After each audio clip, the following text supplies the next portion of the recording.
We kick things off with a flashback deep inside a dungeon full of iron bars, where two guys are having an intense stare-down. The guy in the apron reaches out, totally locked in, and tells his rival that this is the grand finale, while the beat-up swordsman just smirks and admits The apron guy realizes his magic is hitting 0, but he knows he's got to keep pushing. He fires back at the swordsman, telling him straight up that he's got 0 interest in dancing with other guys. The swordsman lunges forward with his blade, laughing as he calls the apron guy cold-hearted for skipping the dance before screaming at him to just die. Apron guy isn't taking any more trash, so he summons a glowing light blade and yells back that the swordsman is the one with the major attitude. Both of them start screaming their lungs out as the swordsman jumps high for a massive overhead swing, while the apron guy charges straight forward to clash with him head-on. As he charges in, the apron guy pictures the two girls smiling back home and swears there's absolutely no way he's losing this fight. Right at the very end, they're both just screaming in each other's faces, throwing every last bit of strength they have into this final hit. Suddenly, the fantasy fight is over, and we're on a freezing city street where a guy in a suit is lying face down on the pavement, thinking about how much this world totally sucks in his. Lying on the pavement, this salaryman finally realizes the harsh truth. Sometimes all that hard work just doesn't pay off. People are freaking out in the streets, and as an old man runs over to help while someone calls for an ambulance, the dying man makes one last wish. If he gets a second chance at life, he wants his hard work to finally mean something. We cut to a peaceful countryside with a massive mansion, and while he totally got his wish, it definitely didn't happen the way he expected. Inside the house, a tiny kid is pulling on a woman's dress. He looks up and begs his mom for a lango fruit. This pretty lady with short hair looks down at him. For more secret manga you've never heard of, I dare you to comment. Drop a comment below because I'm totally obsessed with this, and I bet most of you are too. If you guys aren't going to do it, fine. Let's just get back to the story. Haru steps outside looking super confident, finally feeling like his head is clear as he starts to figure out who he really is and how this crazy new world actually works. He swipes open a glowing status screen and sees that his full name in this world is Eberhard Karl-Heinz von Fahrenheit. He looks at his giant mansion and realizes he's a total noble who basically won the life lottery, but the real proof he's in another world is that magic stat on his screen confirming magic. He thinks back to the day he first felt the magic, and ever since, he's been grinding 24/7 just to make a coffee mug twitch on the table. He checks his stats again and starts sweating because all that secret training pushed his magic power to a level so insane he has to keep it hidden. He points right at one specific skill on his list, realizing this might actually be the most broken cheat power he's got. He knows most isekai heroes get broken cheats, but his new skill is on a whole different level because it guarantees his hard work will actually pay off and removes every single limit on his growth, so he's glowing with pure energy and shouting that his hard work won't fail him this time, because now that he finally knows the rules, he's ready to jump into action. He sprints over to a maid in the library with a massive book and asks Alyssa to read it. So she smiles and tells him it's actually a magic book, and they should start with the easy stuff. Haru's reading a book about the world's legends that says a god gave humans 5 miracles: logic, speech, useful hands, fire, and the 5th miracle they were given turned out to be straight-up magic. The book breaks it all down, showing that besides basic magic, everything else fits into 4 main types: fire, water, wind, and earth. Here's the big rule. Every single person in this world is born with one of 4 elements, and there are absolutely no exceptions. Alyssa jumps in to explain that regular people find out their magic element during the 7 crown ceremony on their 7th birthday. But since Haru is a noble, things work a little differently, and she explains that a priest usually just heads straight to his mansion to do the appraisal. She starts yapping about her fire magic, but she stops dead when she sees Haru freezing up with a look of total panic on his face. Alyssa asks what's up, but Haru is totally losing it, clutching his head and muttering that this whole thing has to be a lie. He's staring at his status screen in total shock, because the book says everyone gets one of the 4 elements, but his magic attribute is just a straight-up blank dash. It finally hits him that even with all that crazy power, he might actually have 0 talent for using elements. Haru is sweating like crazy looking at that blank screen, realizing that with no element, he's stuck with basic impact spells unless he gets lucky and finds some rare, unique magic. Alyssa sees him zoning out and gently calls his name, but Haru snaps back to reality so fast he shouts her name and starts stuttering like crazy. He snaps out of his panic and gets dead serious, looking Alyssa in the eye to tell her he's ready to learn every single thing she knows. And just like that, the grind is on as Haru goes full beast mode on his books, scribbling down notes like a total madman. Since Alyssa was actually a total bust when it came to magic theory, Haru went to his mom for help instead. She was super hyped that her son was finally interested and totally agreed to be. Alyssa shouts from the hallway to see if he's around, so Haru spins around from his desk and tells her to just come on in. Alyssa pops into the room and tells him that lunch is finally ready. But she's not done yet because both the master and mistress are actually waiting to see him downstairs. Haru freezes in the hallway looking totally stressed, wondering if his parents finally caught him for that prank he pulled in the backyard.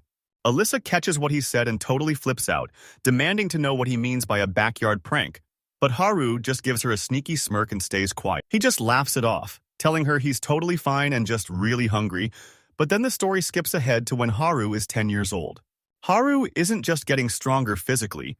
He checks his status screen and sees his stats have absolutely exploded, especially his magic power, which is already nearly 9 times higher than his dad's. Haru's been trying to hide his insane power with magic control, but he's pretty sure his parents have already caught on. Later, his dad, who's rocking Haru's dad starts by reminding him that their family are the legendary frontier counts who protect the Empire's north. And Haru just nods along since he's heard this a million times. Then his dad drops the real bomb. This girl might actually be Haru's future wife. Seeing Haru freak out, his dad just says he should have seen it coming, but his dad explains that the girl is from a duke's family, and even crazier, she's actually directly related to the royal family. He breaks down the details. This girl is actually the former emperor's niece, and she's the exact same age as Haru. Since they're a match, their families have already started talking. Haru is totally zoning out, muttering that this whole engagement is just way too massive for him to handle. His dad gives him a wink and tells him to just chill out. He promises that the duke is actually a nice guy, and plus, the daughter is supposed to be super cute, so Haru snaps back that he's totally serious, but he starts sweating as he admits he's never had a girlfriend and has no clue how any of this works. Haru keeps freaking out, yelling that it's totally unfair to expect him to be social when he's actually super awkward. But his dad just laughs it off and pats his shoulder, saying it's rare to see him acting so shy. Out of nowhere, Haru's mom jumps in and tells him he'll be totally fine because he's super handsome, just like his dad, which makes his father start flirting with her immediately, while Haru just stands there looking completely done with his parents' cringe romance. Haru sighs and tries to get his dad back to reality by asking when the girl is actually showing up, but his dad just grins and drops the bomb that she's arriving today, making Haru. Alice from the maid group walks in with a huge grin, telling Haru his outfit is all ready and dragging him straight to the fitting room while totally ignoring his freak out. Haru just stands there totally frozen, letting out a confused noise as everything starts moving way too fast for him to handle. His mom is zero help either. She just smiles and says she's hyped to see how this all goes down, totally ignoring how stressed he is. Alyssa doesn't even wait. She just scoops Haru up like a suitcase and bolts while he's screaming his head off. After the forced makeover, Haru stares at his reflection in a sharp suit and realizes he's actually a total stud, thinking his parents' top-tier genes really did him a solid. Alyssa kills his ego trip by checking her watch and saying it's time to leave, so Haru snaps out of it and gets ready to move. Haru's standing right at the mansion's front door with his dad and Alyssa, just waiting for their guest to finally show up. His dad looks out the door as a flashy carriage pulls up and warns Haru that since their guest is a powerful duke, he better stay on his best behavior and not screw this up. As the carriage rolls up, Haru's dad tells him to stay sharp, but Haru isn't worried at all since he's already got every single rule memorized. The carriage door swings open and the duke steps out first, looking totally sharp with his mustache. Right behind him, a girl hops out of the carriage and greets everyone super politely, while Haru immediately notices her pale, doll-like skin and her totally fancy dress. He keeps checking her out, noticing how her golden hair glows in the sun and those super cute leather shoes she's rocking. He finally locks eyes with her, and they look just like clear blue glass. Haru's brain totally freezes as he turns bright red. His heart skips a beat because he's basically staring at a real-life princess. While Haru is stuck in his own world, the Duke looks past all the adults and asks the kid if he's always this tough. The Duke looks straight at the boy and mentions he's actually heard of him before, catching Haru totally off guard as he lets out a shocked little gasp. The Duke mentions that everyone's talking about how Haru is crazy talented for his age, but Haru's dad just plays it cool and says he's being way too nice. Haru decides it's time to flex those manners he's been practicing, So he bows deep to the Duke, introduces himself as Eberhard Karl Hintz von Fahrenheit, and asks for some help since he's still a total rookie. The Duke is actually super impressed, smiling as he tells Haru he's got a massive future ahead of him, and Haru just gives him a quick thanks. The Duke switches things up and calls for Lily to join them, and she answers back instantly with a super polite voice. The girl steps up with a flawless curtsy and introduces herself as Lily Henriette von Arlesfeld Bernstein. The Duke officially introduces her as the eldest daughter of the Bernstein family and tells everyone to remember her face. Then Haru's dad plays it cool and asks the Duke to look out for both him and his son. Now it's finally the kid's turn to take the stage. Haru is totally panicking, shaking as he asks Lily to go easy on him. Lily just gives a little giggle and he tries to shout after them, but it's too late. And Haru is left screaming internally as his dad and the Duke walk off, leaving him all alone with the girl he was just freaking out over. The awkward silence is over in a flash when Lily flashes a grin and says they should get moving, but Haru is low-key freaking out behind his fake smile because he has no idea where. Lily points her finger up and sets the record straight, saying she'd way rather be outside checking out the gorgeous garden, which totally catches Haru off guard. As they start walking, Lily drops a total bombshell, admitting that her super polite behavior was just a fake visiting mode her dad scolded her into learning. Hearing that, Haru finally breathes a sigh of relief. He looks at her and realizes they're actually in the same boat. Every noble kid is forced to learn those boring manners no matter how. Lily doesn't waste a single second, grabbing his hand with a huge cheer and dragging him along to go explore. The two of them spend the rest of the day just hanging out, snacking on apples and checking out the flowers until they finally crash for a nap right there on the grass. Haru is totally losing his mind and sweating buckets, while Lily just strolls away with a smile and his dad stands there with a massive, proud grin. Lily leans out the window of her moving carriage, waving like crazy and shouting one last goodbye. We finally see why Haru is losing his mind when his dad drops a total bombshell. The engagement is officially happening, and he actually tells Haru it's a good thing since he won. Haru just sits there in total silence while his dad brags about how awesome he is, lounging on the couch and telling Haru he should be way more grateful that his old man found him such a cute fiancée. This guy is totally full of himself, taking the credit and bragging that his own power and charm won the girl over while cracking up at his own joke. Haru starts wondering who his dad really is, only to find out he's the captain of one of the 3 legendary knight orders and an S-rank warrior, which is a title only 8 people in the whole empire actually have. And get this, he's a legit hero who actually took down Imagine back in the day. Haru finally realizes he's got big shoes to fill, and he's not about to be some spoiled brat living in his dad's shadow. He knows he has to prove himself, so he flashes a grin, ditches his fancy coat, and tells everyone he's off to train. His dad tries to stop him because it's getting late, but Haru just promises to be back by dinner, leaving the old man sweating and praying Haru doesn't accidentally blow up the garden again. His dad gives him a super awkward warning to stay safe, and as Haru leaves, he's totally weirded out by how vague his old man is being. Deep in the woods, Haru gets straight to it, firing off dark magic blasts that rip through the air and smash into the ground. He decides he's going to crush a full set of training for the day. Haru locks in under the moonlight, bracing his hand against a tree to make sure his aim is dead on. He finishes the job and checks his time, realizing it only took 5 minutes. He's definitely getting way faster than when he first started. Haru screams as he blasts another magic shot, and looking at the marks on the rock, he realizes that rapid-firing his shock bullets is getting way easier. Plus, his aim is totally perfect. He's thinking about his special magic called Impact, but he wasn't just born with it. He actually figured out the trick while his mom was teaching him the basics, and then The way it works is actually super simple. His impact power lets him blast out physical and magical shockwaves straight from his body. The best part is he can choose exactly how hard and when it hits. Since that day, he's been hitting the mountain behind his house to grind non-stop, sharpening his aim and making his attacks hit way harder. Haru squeezes his fist, totally hooked on the grind. Seeing his hard work pay off and getting stronger every single day is the ultimate rush. But for real, doing the same thing over and over.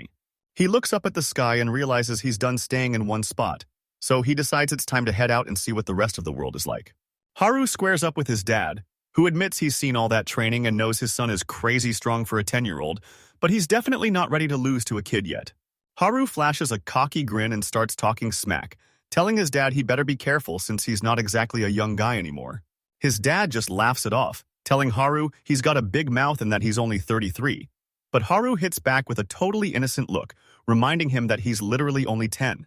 The joking stops instantly as his dad glares and tells Haru to fight for real. So Haru lets out a roar and charges in without a second thought. The fight starts instantly as Dad leaps into the air and slams his wooden sword down with crazy power while Haru braces for the hit. Haru barely catches the hit, grunting as he uses a burst of magic to shove the heavy strike away while his dad leans all his weight into it to see if the kid can hold his ground. Even though the fight is getting crazy, his dad is actually having a blast. He gives Haru a big grin and tells him that move was actually pretty sick. But Haru isn't. Haru smirks because he's finally got him, revealing that ground shake was just a trap to mess with his dad's balance, so he could land a huge two-handed strike while the smoke hasn't even cleared yet, but Haru is already celebrating and shouting that he won because he's totally sure he nailed it. It turns out Haru was playing a huge gamble because he knew he couldn't hurt his dad from far away, so he tricked him into getting close. The plan was simple. Lure? His dad just smirks and tells Haru there's no way he's losing to his own kid yet, but he admits that if it were anyone else, that point-blank shot would have totally finished them off. Haru slumps his shoulders looking totally crushed despite the hype, muttering that it doesn't even feel like a win since his dad is still standing there without a scratch. His dad doesn't even care that he almost died, just giving Haru a warm smile and telling him he's proud of how insanely strong he's finally become. He suddenly reaches out and messes up Haru's hair so aggressively that the poor guy actually winces. His dad looks down and mutters that he finally doesn't have to worry about him anymore, but Haru just stands there looking totally clueless. Switching gears, his dad brings up how Haru wanted to leave the estate, and Haru gets super hyped because he knows exactly where this is going. His dad finally makes it official. Once the serious talk wraps up, his dad looks around at the training ground and sees it's a total disaster with a giant crater and smashed fences. So he points out how they absolutely trashed the place while Haru just gives a super awkward nod. His dad's eyes say there's no other way, so he shuts his eyes and starts a chant to call on the earth spirits and the mother goddess herself. He reaches out and keeps the chant going, pouring his magic into the ground to force the rocks and dirt back to their original shapes. Haru watches closely and realizes his dad is using high-level terrain magic, and suddenly, the spell kicks in as the massive crater fills up. The broken fences fix themselves, and the ground turns perfectly. His dad looks like a total legend with that cape flapping in the wind. But Haru points out he's actually got a way scarier nickname, the Demon. After seeing that insane power, Haru remembers his parents were actually a legendary duo called the War Demon and the Saint of Fresh Green, who totally dominated back in the day. Haru stares at his hand and clenches his fist, realizing that even with his massive mana, he'd still get wrecked in a real fight and has a long way to go. Haru is finally heading out, but his mom is totally losing it at the door, asking a million questions about his wallet and if his magic power is actually strong enough. Haru tries to chill her out since the town is super close, but his mom isn't having it, telling him that even though he's strong, she's still gonna worry. His dad steps in to chill everyone out, puts a hand on her shoulder, and tells her that Eberhard is just growing up and that getting into a little trouble is actually a good lesson. That finally gets through to his mom and she starts to chill out. She looks away and gives him the okay, knowing she has to let him grow up. Just as Haru's about to, once class is finally over, Haru shouts that he's heading out, and his dad waves back, telling him to have an awesome trip. His mom just can't help herself, cupping her hands and shouting out the door for him to stay safe one last time. Haru is already heading off, but he yells back aloud, "Got it!" to let her know he heard her. Haru walks out onto the main street and lets out a huge breath, totally blown away by the incredible view of the city. He's totally losing his mind over how cool this is, and seeing a dragon pulling a carriage instead of a horse makes him realize he's definitely in another world. The market is absolutely popping, with a butcher yelling about fresh meat, a baker hyping up his bread, and merchants trying to sell crazy spices from all over the world. Haru stops at a stall where a merchant shows off a flashy bottle from the elf forest, and after hearing it's a total steal, Haru is actually super impressed. A bit further down the road, a guy at a food stall yells out to Haru to offer him a skewer, and Haru stops right in his tracks to check it out. The smell of that sizzling meat hits him, and it's basically mouth-watering. Haru can't resist, so he tosses over some coins and asks for 2 of them. The shopkeeper. Haru walks off snacking on the skewer, and his eyes go wide when he realizes it tastes absolutely amazing. As he's chowing down, the loud clang of metal on metal catches his attention, and he realizes he's stumbled right into the blacksmith district. Inside the workshop, two smiths are smashing glowing metal on an anvil in perfect sync. Haru is totally glued to the workshop, thinking it looks absolutely epic. Out of nowhere, a gloved hand grabs his shoulder, making Haru jump and apologize for being in the way. But it's just a girl with a massive hair ribbon who smiles and asks. Haru admits that yeah, he kind of does, but the whole vibe flips before he can even finish his sentence. Out of nowhere, she grabs his hand and bolts, telling him to follow her, while Haru lets out a surprised yelp as he gets dragged along. She yanks him right through the front door, while Haru tries to stay polite and shouts, "Sorry for intruding," as they fly inside.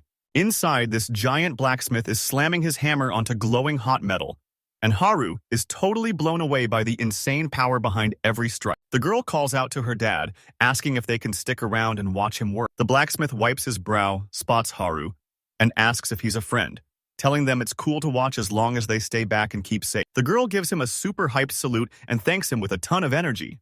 Haru looks around at all the craziness and thinks the place looks exactly like a busy dwarf workshop. Sparks fly as the hammer slams into the glowing metal, and when the girl says it looks beautiful, Haru is totally caught off guard for a second. She's glued to the action and admits she wants to be a blacksmith just like that. Haru flashes a grin and tells her she's totally got this, pushing her to just go talk to her dad, and even though she's terrified of getting in trouble, he reminds her that this is what she actually wants and she finally locks in, knowing he's right. The blacksmith dad sees them getting close and screams for them to stay back, but the girl totally ignores him and steps forward anyway. She shouts over to her dad and tells him straight to his face that she wants to be a blacksmith too. Her dad looks totally lost and asks her to repeat what she just said. She stands her ground and tells him straight up that she wants to be the one to hit the iron. She bows down low and screams, begging her dad to just give her a shot. Her dad just sits at the anvil staring into space while she stays bowed down, waiting for him to finally say something. He lets out a massive sigh and finally gives in, telling her she can have a turn when he's done, and she looks up at him with total shock and pure joy. Work kicks off right away, and her dad is already hovering over her with his arms crossed, screaming at her to get low and smash that metal harder before it cools down, while she fights through the pressure and yells back that she's got this. The metal is looking pretty messy, and her dad yells at her to get it back in the heat, reminding her that she begged for this, so she better not even think about quitting. She wipes the sweat off her face and yells back aloud, "Yes!" looking totally locked in and ready to nail it. Haru watches everything from the sidelines with a grin, thinking it's awesome to see these kids going all out for their dreams and living their best lives. She goes into beast mode, hammering the glowing iron and cooling it with a loud hiss of steam, refusing to quit even though she's totally exhausted. The sword is finally finished. The girl is hyped that they actually pulled it off, and Haru gives her major props for the win. Her dad gives her a big smile and a pat on the head, telling her she did awesome for her first try and to never forget this feeling. And she totally agrees with a huge grin. The blacksmith girl holds her new sword up to the light, checking out her masterpiece, and whispers that it looks absolutely beautiful. The blacksmith dad finally looks up from his anvil and notices Haru, scratching his head as he apologizes for making the kid wait around all day while they were busy working. Haru bows and says sorry for barging in, but the dad just brushes it off and tells him not to sweat it. To show his thanks, the dad tells Haru to pick out any weapon he wants for free. Haru's totally shocked and asks if he's serious, since these are actually items meant to be sold. The dad just laughs his head off with his arms crossed, saying it's totally cool, and telling Haru to not hold back and just take whatever he wants. Haru sees the guy as actually being for real, so he grins and says he's down for the help. Haru heads over to the display, points at some throwing daggers, and asks the blacksmith if he can just snag a few. His dad is totally confused by the basic choice, so he holds up a massive, shiny longsword and asks Haru if he's really okay with just daggers when there are way cooler weapons to pick from, but Haru just shakes his head and says the daggers are exactly what he wants. He picks up one of the small blades with a huge grin, feeling pretty satisfied. Haru knows a massive sword would be awesome, but his kid body is way too weak to swing. Once things quiet down, the blacksmith girl catches Haru outside to thank him for everything. She tells him that because of his help, she finally leveled up her smithing skills for real. Haru's. But she's not letting him off the hook, so she pulls out that dagger she was working on earlier and insists on giving it to him as a thank you. Haru looks at the weapon in her hands, and he gives a gentle smile, telling her it turned out looking absolutely amazing. She turns totally red and holds the dagger out with both hands, asking him to please take it as a gift. Haru freezes in shock and asks if she's really okay with giving this away, especially since it's her very first successful creation that most people would keep forever. Her hands are shaking as she grips the scabbard. She tells him straight up that this sword wouldn't even exist if he hadn't been there today. She lets out a huge sigh of relief and flashes a massive smile, thanking him for finally taking her gift. Haru suddenly realizes he totally blanked on asking for her name. So he introduces himself as Eberhard, and she places a hand on her chest to tell him her name is May Allendil. Haru tries out the name Macon, but then asks if it's cool if he just calls her May instead. May totally loses it, clutching her face in shock and panicking because she's already got a nickname. Haru sees her totally freeze up and gets worried, calling her name again since he has no clue why she's acting so weird. She pulls herself together while blushing like crazy, telling him that calling her May is totally fine, but then she starts stuttering as she tries to figure out what to call him back since his name is Eberhard. Haru flashes a big smile and stops her right there, telling her he's totally fine. May gets super nervous and starts fidgeting, tripping over her words before she finally settles on calling him Harudono. That shy way she says his name totally wrecks Haru, and he just stands there completely love-struck, thinking about how she's the most adorable girl ever. May looks up at him with huge, hopeful eyes and asks if he's coming back to visit her tomorrow. Haru keeps the hype up and invites her over, telling her she's got to come play at his place and run around the garden together. The second May hears the word garden, her eyes totally light up because she thinks he's filthy rich, while Haru just laughs awkwardly to try and play it cool. With the plan set, they head home for the day, and while Haru gives a quick wave, May stands in the middle of the street, waving both hands back at him with a ton of energy. Cut to later, and Haru is training like a beast, screaming his head off while throwing a crazy storm of rapid-fire punches. Haru is going all out against his instructor, but the guy is dodging every wooden sword swing like it's nothing. And as Haru starts to gas out, the teacher tells him. Haru backs away, sweating bullets and feeling totally stuck, because he honestly can't see any way to beat someone this much stronger than him. Mid-fight, Haru starts thinking about his family's secret Northern General War God style. It's got two sides to it, the front and the back. The front style is all right on time. The teacher strikes back, slamming his palm forward with a massive blast of magic. Haru lets out a scream as a hexagonal barrier spell slams into him and sends him flying backward. Haru slams into the garden floor, rubbing his head and groaning that it actually hurts, but the instructor just smirks down at him, saying he's lucky to walk away with just a scratch. Haru's looking pretty shaken, but the teacher just smiles and drops a scary truth. If his timing was off by even a second, he'd be seriously hurt. Haru looks totally crushed and pouts, complaining that the guy shouldn't be expecting pro-level skills from a 10-year-old. The instructor crosses his arms and looks Haru right in the eye. He explains that he's being tough because he doesn't see Haru as just a little 10-year-old kid anymore. He keeps patting Haru's head and smiling, telling him that as his dad, he'd never be wrong about this. He calls Haru a total genius of hard work, and this really hits Haru hard, making him think back to his past life as a boring office worker whose parents never expected him to amount to anything. Finally getting some props makes him feel all warm and fuzzy inside. After their big moment, his dad waves and heads for the mansion, telling Haru to hurry up, wash off the sweat, and grab some lunch. Haru shouts back with a big smile as they finally head inside the massive estate.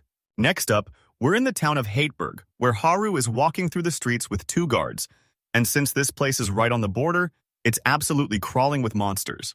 With danger always lurking, these adventurers aren't just rookies, they're total pros who carry themselves like real-deal warriors. Haru's eyes are glued to the scene as he whispers the word adventurers, looking totally hooked. Haru is just walking down the street when May spots him from her house, leans way out the window, and starts waving like crazy to get his attention.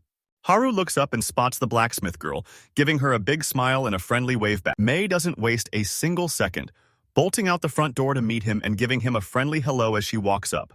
Haru doesn't waste any time and tells her straight up that he wants her to be his guide and show him around town today. May stops looking confused and calls Haru out, saying it's super weird for him to ask for a guide when he literally lives in this town. Haru realizes he sounded super awkward, so he scratches his cheek with a nervous laugh and explains he's just looking for some cool spots he might have missed. That flips her mood in a heartbeat. May pumps her fist, totally hyped, and yells that she definitely knows the best spots. She yanks Haru by the hand and starts hauling him down the street, shouting that the tour is starting right this second. May leads him right to the heart of town, where they find a massive, busy plaza packed with people, carriages, and a huge fountain right in the middle. The crowd here is a total mix, just like Haru expected from a town on the edge of the map. You've got a horned kid splashing in the fountain, an adventurer in heavy armor taking... Haru looks around and admits the view is actually gorgeous, making Mei puff out her chest with a super smug grin. Totally proud that she found such a killer spot. She keeps the tour rolling and points right at a building marked Z-Wing, telling everyone they've got to check it out. Mei's just looking through the shop when she suddenly spots a glowing crystal snowflake sitting right there in a basket. She stares at it and whispers how cute it is, so Haru leans in close to ask which one caught her eye.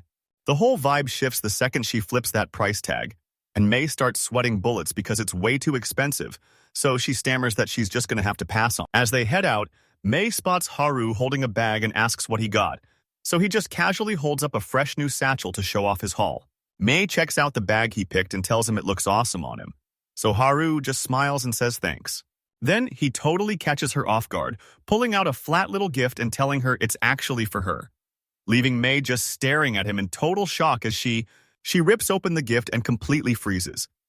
Sitting right there in her hands is the crystal snowflake she had to walk away from. She looks up with a massive blush, realizing it's the...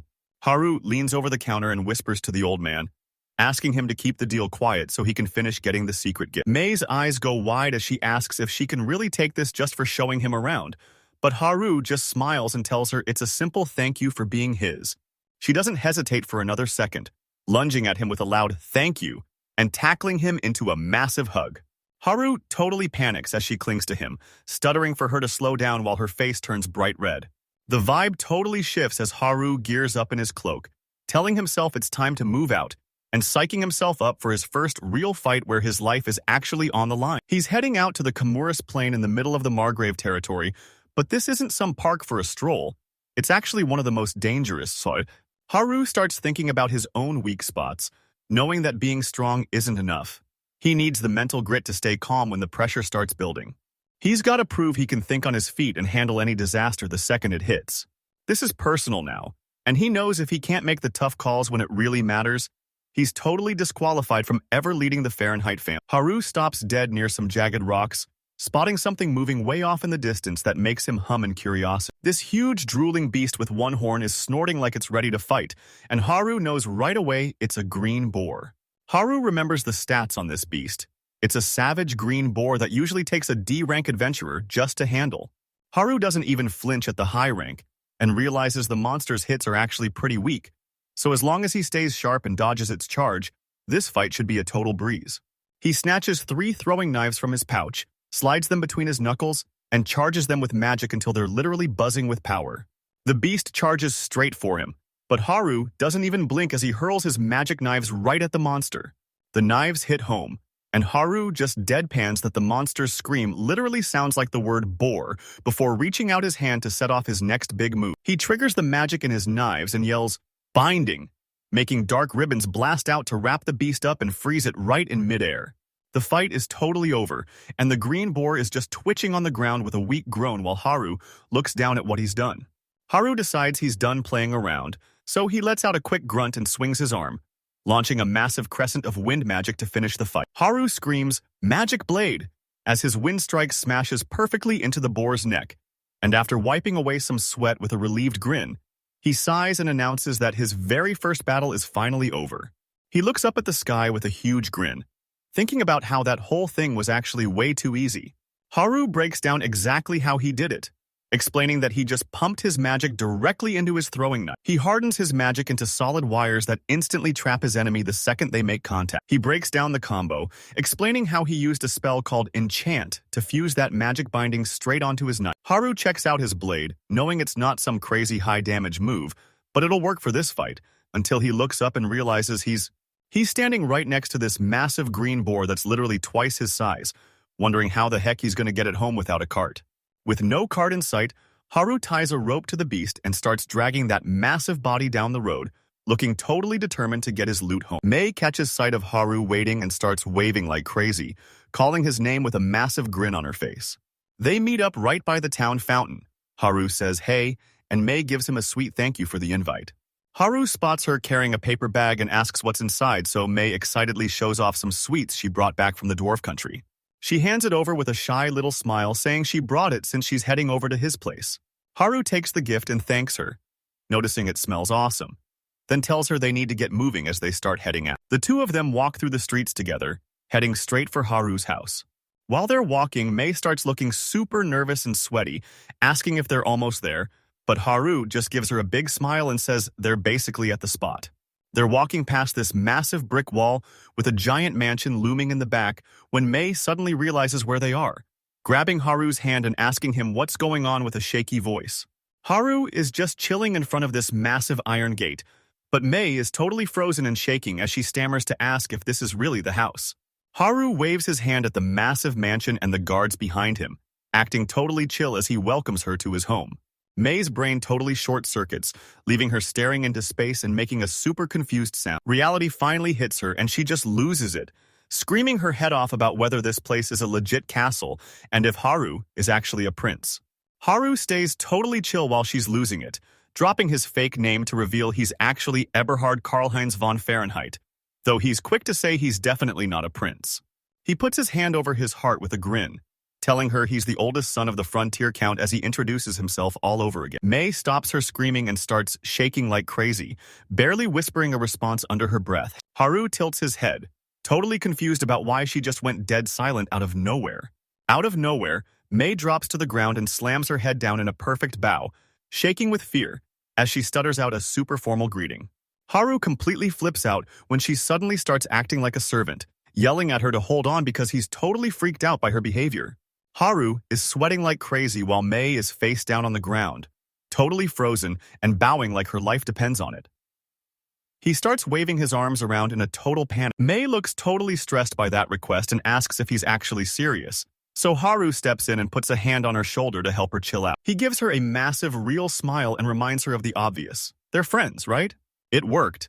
And Mei gets super hyped, pumping her fist and shouting that they're totally best friends now. Haru sees her brighten up and gives her a warm smile, casually dropping a smooth line about how she's way cuter when she's actually smiling. That compliment hits her like a truck, making Mei totally lose it as she lets out a tiny squeak and her face turns bright red.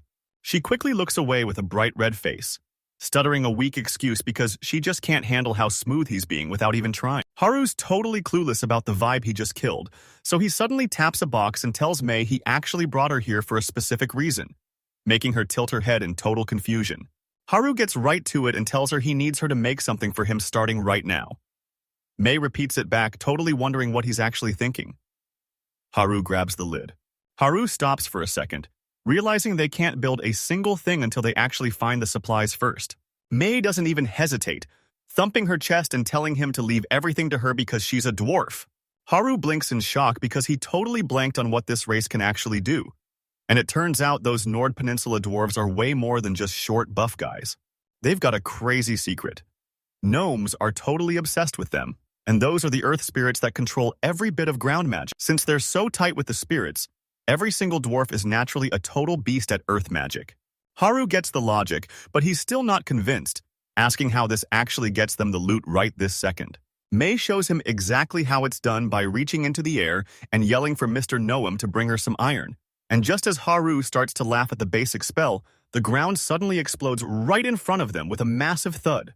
Haru totally snaps and screams his head off, but Mei just stands there with a chill smile while black particles start floating up from the ground. Those particles spin around and bunch up into a heavy mass, and Haru's jaw drops when she realizes she just pulled a ton of iron sand out of the ground. Haru is literally shaking from the shock and demands to know what she just did, while Mei just looks back at him totally confused by his freakout.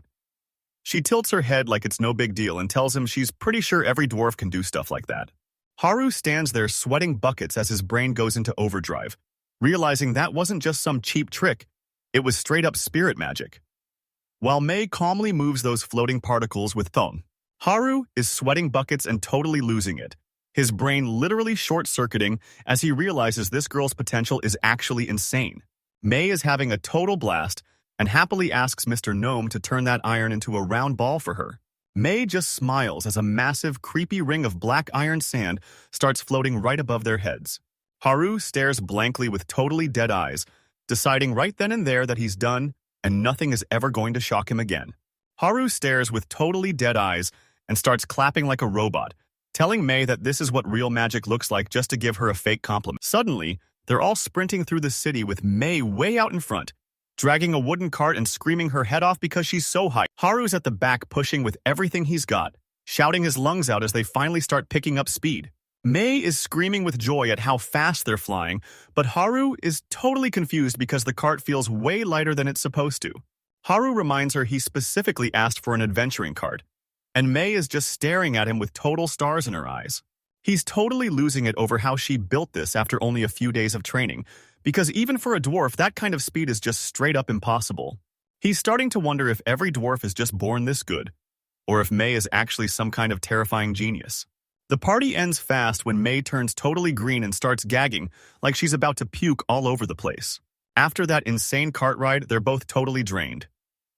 Mei collapses on the ground, groaning about how tired she is, while Haru lies flat on his back, agreeing that he's completely done for.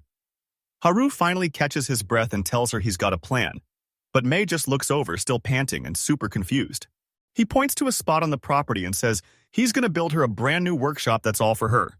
Mei's eyes go huge and she totally loses it, asking if he's seriously giving her a whole workshop all to herself. Haru lays out the plan with a confident smirk, telling her he's going to go out and hunt monsters using the gear she crafts. While he's busy with that, she stays back in the workshop to focus 100% on inventing some epic new gear. He asks if that sounds like a blast, and Mei is totally down, cheering and telling Haru Dono he's a straight-up genius. Haru gives a super awkward smile, but in his head he knows she's the real genius here. Mei is grinning ear to ear, squeezing her fists and telling him she's beyond hyped to finally start. Watching her smile like that, Haru knows the future is going to be a total blast, but he's also low-key terrified of what she's actually capable of. Haru and Mei hit the road, and while Haru's busy munching on some delicious snacks and Mei is humming a happy tune, Haru ends up doing all the heavy lifting as he drags their cart right out the gate toward their next stop. Once Mei is all settled, Haru heads out, but she leans way out her workshop window waving like a maniac to say goodbye. Haru just gives her a chill wave back and leaves her to get started on her crafting. Haru heads straight to the guild warehouse to cash in his loot, dumping his haul on the counter while the other adventurers just hang around in the back. Forget a tiny bag, Haru dumps a massive mountain of goblin ears right on the counter, then gives the staff a big, innocent smile while asking for his cash. The guild guy just stares at him with sweat pouring down his face, stuttering as he asks Haru if he's actually for real right now. Everyone's watching now as this scarred-up adventurer nudges his partner, telling her to look at the kid because what they're seeing is literally impossible. The whole squad is just standing there in shock, and one guy even screams out, asking how he could have possibly taken down that many goblins. Haru starts sweating buckets when he realizes every eye in the room is glued to him and his massive pile of ears, making things feel super awkward. Next, we head over to the Fahrenheit mansion where Haru is all dressed up for dinner and finally speaks up to his dad. Back at dinner, the talk shifts to Haru's secret life, and when his dad senses something is off, Haru finally admits he's basically an adventurer now, making his old man just close his eyes and give a huge, knowing smirk. He looks at his son and realizes Haru is finally hyped to join the family business. Haru's mom jumps in with a smile, telling him how she and his dad used to be a pro-adventuring team traveling the whole country together. His dad is totally cool with Haru doing it, but tells him to watch his back, leaving Haru looking pretty confused by the random warning. His dad gets dead serious and warns him that new guild members always get bullied, but it's just a rough start that everyone has to deal with. Haru's super curious about their history, so he asks how they used to handle that kind of drama back in the day. Haru's mom gives a super intense glare and says the answer is totally obvious. Her voice is screaming for payback, but back at the guild, the other adventurers aren't even trying to bully Haru anymore. They're actually looking at him in total horror. Haru hides his face, realizing he didn't even need his mom's violent tactics because that massive mountain of goblin ears he brought back was enough to freak everyone out. Shaking off the awkward vibes, Haru calls the day a total win because Mei's cart helped him score a massive pile of loot on his very first day. Haru is finally moving up in the world, and his badge is glowing now that he's officially jumped from F rank to E rank. Haru's standing right in front of the guild's quest board checking out his options, thinking about finally stepping up to a D rank mission to test his skills, when suddenly, Haru locks onto a quest for the Lantan ruins. And as soon as he sees it's packed with ancient magic history, a huge smirk hits his face because he knows exactly what. Haru bolts through the forest to reach the spot, and while he's on the move, let's dive into the history of this world's ancient magic civilization. This is the epic legend that's been passed down in this world for ages, So, 1,500 years ago, this legendary hero totally crushed the ancient demon king. And we see a flashback of him holding up the monster's head while the whole crowd, after everyone was finally safe from that threat, they built their very first nation, the Highland Empire. That hero ended up becoming the very first emperor, and his bloodline has been passed down straight to the guy sitting on the throne today.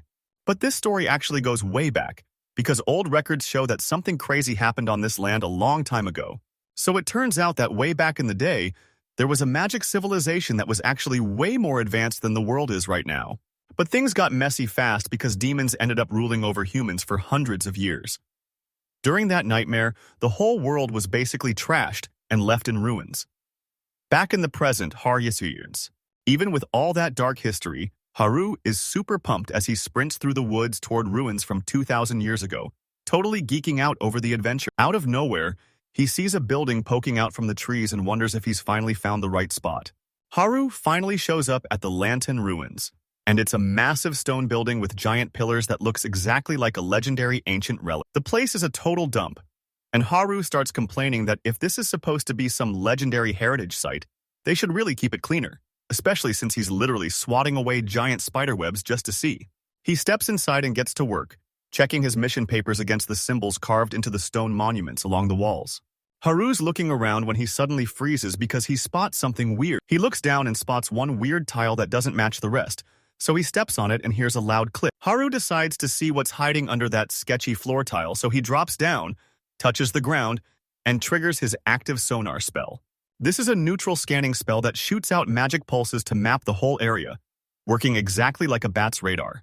Whatever that sonar just found hits Haru like a truck, making his eyes fly open as he starts sweating from the pure shock of what's lurking underground. Back at the Adventurers Guild, a staff member asks Haru if he's really sure they need to find a private spot to talk. Haru meets a staffer named Sally and starts unpacking a cloth bag on the counter, telling her he found something buried deep in the Lantan ruins. He pulls out a bunch of glowing crystals and Sally totally loses it, asking if that's actually mithril. She's spot on. It's that super rare metal that glows. Haru's not finished yet, and he tells her that on top of the mithril, he actually scored some crazy rainbow-colored ores down there too. He remembers how those things were literally sparkling back in the ruins and asks Sally if she has any clue what they are. Sally's smile drops and she gets dead serious, telling Haru that for something like this, he's going to have to talk to the guildmaster himself. Sally grabs the lid and tells Haru she's showing him the way, so he thanks her and follows her right through those massive double doors. They walk into a massive office where someone is waiting behind a huge desk, and it's clear this is where the guild's big bosses call all the shots. Things pop off instantly as Sally starts losing her mind, screaming about that legendary metal orichalcum, while Haru just stands there looking totally confused by her freakout. The lady behind the desk stays totally chill and tells them straight up that there's zero mistake. Meet the guildmaster, and with those sharp, intense eyes, you can tell right away she's definitely not a normal human. She looks over the samples and explains that any metal shining with rainbow colors like that has to be orichalcum. The guildmaster turns to Haru and gives him major props for finding something so rare. And instead of acting modest, Haru just stands there with the smuggest grin you've ever seen. Right after the meeting, the big mission finally starts, and squads head straight into the ruins to grab that massive pile of mithril Haru found. All that drama over the buried loot finally ends with a massive deal where Haru walks away owning half of everything they find. That ownership deal makes Haru filthy rich in an instant, and now he's busy helping May build her very own custom workshop. May jumps into action, clasping her hands and politely asking the earth spirits to help her summon a massive stone wall. Haru watches from the sidelines, sweating as he mumbles her words, and finds it hilarious that she's actually hyping up the spirits while casting her magic. Asking nicely actually worked, and suddenly the ground starts shaking as a massive stone wall shoots up. But, out of nowhere, the wall slams to a stop, and Haru immediately yells out to see if she's okay. May is totally dazed with swirly eyes, mumbling that she's hit her limit, so Haru panics and rushes over to catch her while asking if she's okay. Haru jumps right in to pump his magic into her so she can keep fighting. He notices that even though May is a beast with spirit magic, her mana tank is tiny and she runs out of... He stops dead in his tracks as a wild idea hits him, and he starts realizing just how crazy things are about to get. He comes up with a genius idea for a magic battery that lets anyone fast charge a whole day's worth of power in an instant. Haru hits a wall right away and groans, realizing that having the idea was the easy part, but actually building it is a total nightmare. He's rubbing his chin and racking his brain, trying to figure out how to turn those magic waves into a working battery. Out of nowhere, May jumps in and breaks his focus, laying out his whole problem right in front of him. She points a finger up with a grin, asking if he's trying to sync his magic levels with the stones.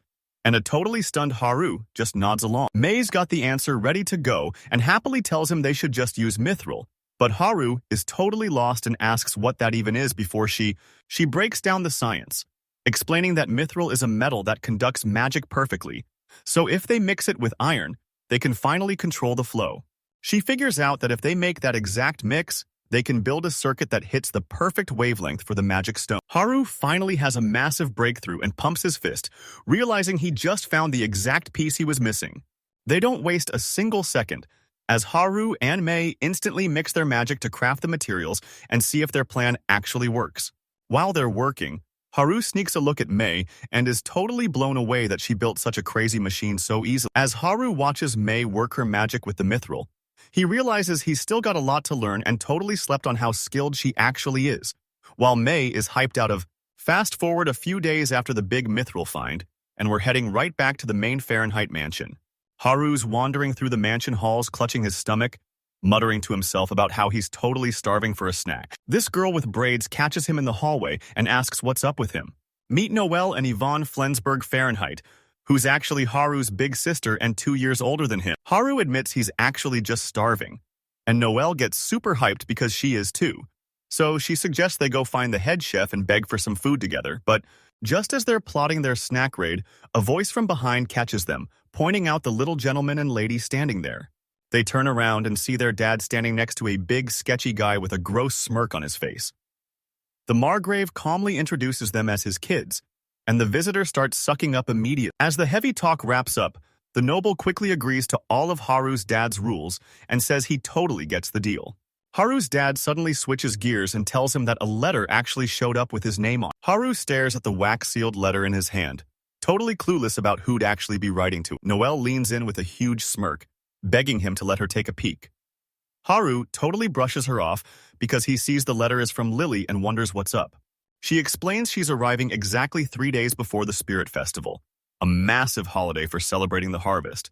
But Haru suddenly freezes when he realizes that 3 days before the festival is actually today. While Haru stops to catch his breath and starts grinning, realizing it's been forever since he last saw Lily. Alyssa suddenly walks in to say Lily is finally here, and Haru is super relieved because he barely finished getting everything ready in time. He bolts outside to meet the carriage and welcomes Lily back, but his jaw drops when he sees May standing right there and asks why she even showed up. The greeting totally bombs because Lily is just death staring him, and May is right there giving him the exact same scary look. Haru freezes right there, realizing the vibe is totally messed up, and something is definitely wrong. Out of nowhere, Lily just loses it and screams at the top of her lungs that Haru is a total idiot. May jumps right in, screaming that Haru has zero backbone, and things get crazy fast when Lily points a finger at her and demands to know who this girl even is. May isn't backing down at all, getting right in Haru's face with her fists shaking as she demands to know if their whole relationship was just a game to him. Haru is totally freaking out and sweating like crazy, begging them to just slow down and explain, but they just scream at him to stop acting like he doesn't know what's going on. The questioning starts right away with Lily screaming that he can't hide a thing, while May yells from the other side demanding to know what's going on, leaving Haru trapped in the middle sweating bullets while they both go off on. Haru spends the next few minutes totally freaking out while trying to explain that it was all just a huge mistake. Lily hears him out and her face finally starts to relax. She looks him in the eye and asks if he's actually telling the truth. She stares him down hard, trying to see. Haru tells May there's no way he'd ever do that, so she just pouts and looks away, acting like she's totally over it. But then May's mood totally tanks and she looks down, realizing there's nothing she can do since he's a noble and obviously already has a fiancé. May hangs her head low and heads home for the day. Haru and Lily just stand there in silence, watching her walk off looking totally crushed. And now that the drama is finally cleared up and May is out of the way, Haru and Lily get some alone time to stroll through the estate's gorgeous flower garden. They spent the rest of the day just hanging out, exploring the back mountain, and wandering through town on their date. They finally get back inside, and Lily stretches out with a huge sigh, saying she's totally wiped and needs a bath, but then she turns back with a smirk and drops a massive bombshell by it. Haru's brain is totally fried from the long day, so he just smiles and says, "Sure," without thinking. But a second later, it finally hits him and he starts screaming, and Haru starts waving his hands like a maniac with a bright red face, shouting that he doesn't actually hate it while totally tripping over his words. Lily's like, "That's all I need," grabs his wrist and starts pulling him along, saying if he's cool with it, they should just roll. Next thing, they're already in the changing room, and Lily's stripping like it's no big deal, with clothes rustling everywhere. Haru's stuck in the corner, groaning in pain and trying to look away. He slaps his hand over his face, whispering, "Wait, wait, wait," trying not to freak out. Inside, Haru's having a serious mental battle. He thinks, "I'm physically 10, she's my fiancée, so it's chill." But then his adult brain kicks in, reminding him he's grown up, so staring at a kid like this feels totally wrong. He's totally torn between his old morals and this new world until he finally snaps, screaming that he doesn't get these crazy laws as he collapses to the floor in a total meltdown. Lily stands there looking totally lost and asks him what's up, but Haru is sweating bullets and laughs it off, insisting everything is totally fine. Now they're in the bath, and Lily just casually asks Haru to wash her back, making him totally lose his mind and start yelling while pointing at himself. Lily gives him this super innocent look and explains that back at her mansion, getting her back washed is just a totally normal thing. Haru starts picturing the maids back at the Duke's place pampering Lily in the bath, and when she asks if he's against the idea, he snaps into a bow. Once they're finished, they hop out of the tub, and while Lily towels off, Haru is in the back drying his hair. Cut to the bedroom, where they've both changed into their pajamas and are grabbing a drink to cool down after that steaming hot bath. Lily lets out a massive yawn and looks totally wiped, so Haru takes the hint and offers to show her to the guest room so she can finally crash, and Lily just face plants right onto Haru's bed and asks him what kind of crazy stuff he's even talking about. She grabs the sheets tight and tells him to forget the guest room because they're officially sharing the bed tonight. Lily tries to be super flirty, lifting the blanket with a cheeky look and calling out to him like a wife welcoming her husband home. Haru shuts her down instantly, telling her to wait 10 years before trying that again, while Lily just pouts under the blankets and calls him a total bore. She flips the vibe instantly, letting out a huge yawn and saying goodnight, but the second Haru says it back, she grabs his arm tight to keep him right there. Later that night, Haru is wide awake in the dark and sweating like crazy, repeating over and over that his partner is just a kid so he can keep his head on straight. Morning hits, and Alyssa walks into the room to wake everyone up. So Haru groggily rubs his eyes while Lily stays buried in her pillow, begging for just 5 more minutes. Haru looks down at how they're tangled up in bed and totally freezes, realizing that waking up like this is way too much for him to handle. But he stops for a second, rubbing his chin. He looks around and thinks that, honestly, this whole thing isn't even that bad. But right then he gets caught red-handed. Haru gets all dressed up and grabs a drink, mentioning he's hitting up the festival tonight and asking Lily what her plans are. Lily doesn't even blink before shouting that Haru and Lily head out together, walking side by side through the super busy town square. They pull up to a street stall where Haru flashes 2 fingers to order, and the shop girl is totally hyped to get their food ready. Night falls on the city, and while everyone is out partying and making a ton of noise, the whole vibe is starting to change. Haru finishes getting into his fancy robes and reminds himself that for the nobles and priests, the real work is just getting started, as he fixes his collar and gets totally hyped for what's coming next. We head inside the church where a huge ritual is kicking off to thank the earth spirits and sky gods, and the place is totally packed with people waiting for the ceremony to start. This bearded official checks in on the squad to make sure everyone is totally ready for the ritual to kick off. Back with our main duo, Lily fixes Haru's hair with a sweet smile and tells him he looks totally awesome in that outfit. Haru smiles back and thanks her for the help, telling her she looks totally awesome in that ceremonial outfit. Lily doesn't even blush and totally flexes, saying, of course she's awesome since she's his fiancée, but the vibe is ruined when the official yells that it's time to go. The march finally kicks off, and as Haru and Lily head down the aisle, priestesses line the path with glowing magic flames to light their way. Haru notices Lily is walking all stiff and awkward. He asks her if she's feeling super nervous. Lily clutches her chest and admits she's shaking, wondering if it's really... They walk right past the ritual fires, hearing the flames crackle as the ceremony moves through the church. The ceremony is finally hitting its peak, and Haru and Lily close their eyes to show respect while the spirit protection blessing is read over them. Fast forward a bit, and it's already been a few days since that big ceremony at the capital wrapped up. Haru's finally heading home, but Lily is looking super sad and blushing hard as she tells him she really doesn't want him to leave. Haru grabs her hands with a big smile and tells her not to worry because they're definitely going to see each other again soon. Suddenly, he remembers something, tells them to write this down, and reaches into his coat to pull something out. Haru pulls out a shiny pendant with a black stone and tells Lily it's a special link that lets her hear his voice from anywhere. Lily totally loses it, asking if it really works all. She hops into the carriage to head out, and Haru tells her he gets it and he'll be waiting for her call. The carriage rolls right out the front gates, and Haru keeps waving until she's totally out of sight. Back in town, Haru is just walking past the blacksmith shop when Mei suddenly spots him from a second-story window. She bolts down the stairs and rushes outside to see him, shouting that it's been way too long. Haru says hi back but gets right to business, holding out a pendant and telling her she's gotta take it. Mei stares at it totally confused and asks what it is, so Haru tells her it's his way of saying sorry for all the drama he caused earlier.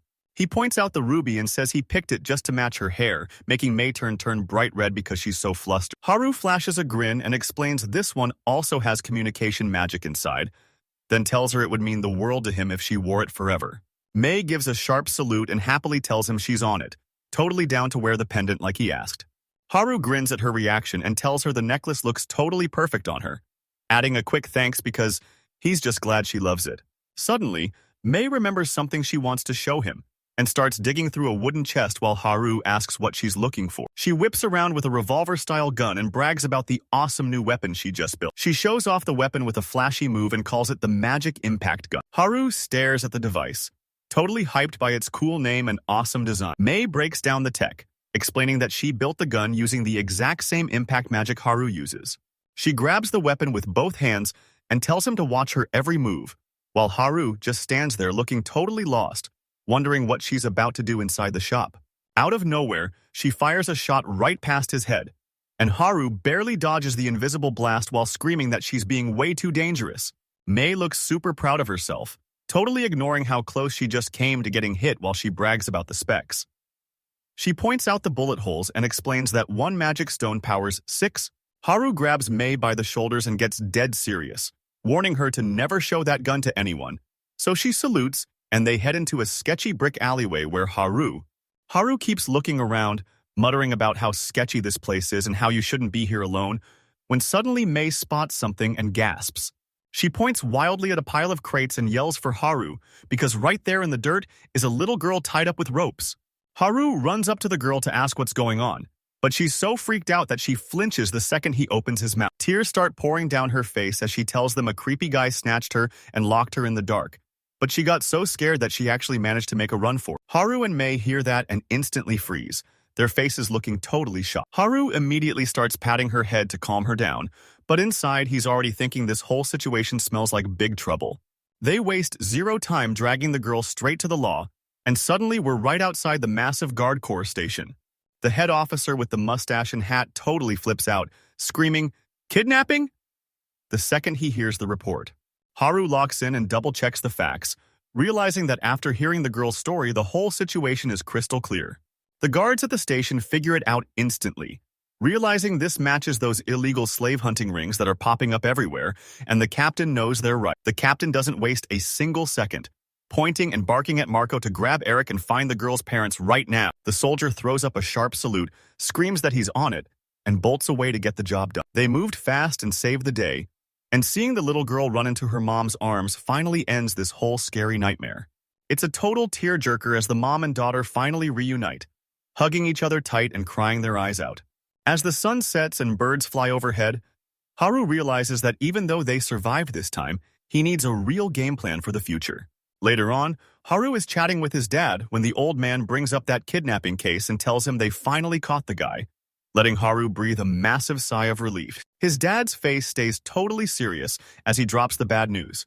They caught the henchman, but the big boss actually escaped, so they're rushing out warnings to all the nearby lords right now. This news really hits Haru hard because he knows that as long as the big boss is still breathing, the whole gang will just crawl back out of the shadows eventually. Haru's back in his room looking totally stressed while whispering Lily's name. He can't stop wondering if she actually made it home in one piece. He stares out the window and starts. Plus, he's pretty sure no gang is dumb enough to pick a fight with a powerful duke's family. Haru stares at the black crystal pendant in his hand, mutters that he's probably right, and tries to chill out. Later that night, Haru is totally passed out in the dark when a creepy voice starts whispering his name right from the pendant on his nightstand. Haru blinks his eyes open, totally dazed, until he hears a voice calling his name from the pendant. He sits up, rubs his eyes, and immediately asks if it's Lily. Suddenly, the crystal explodes with light, and Lily's voice screams out from inside, sounding totally terrified as she begs Haru to save her. That snaps him awake instantly, and Haru bolts upright as a scream echoes through the room, making him yell Lily's name in a total panic. That black crystal pendant starts glowing like crazy in his hand, and suddenly Lily's voice comes through loud and clear, begging Haru to save her. Haru screams her name again, totally desperate for any kind of sign that she's still there. He realizes this isn't a dream and it's actually for real, so he grabs the pendant and asks if Lily can hear him. We cut over to Lily sitting by a lantern, and she's so relieved as she yells to Haru that she finally got through.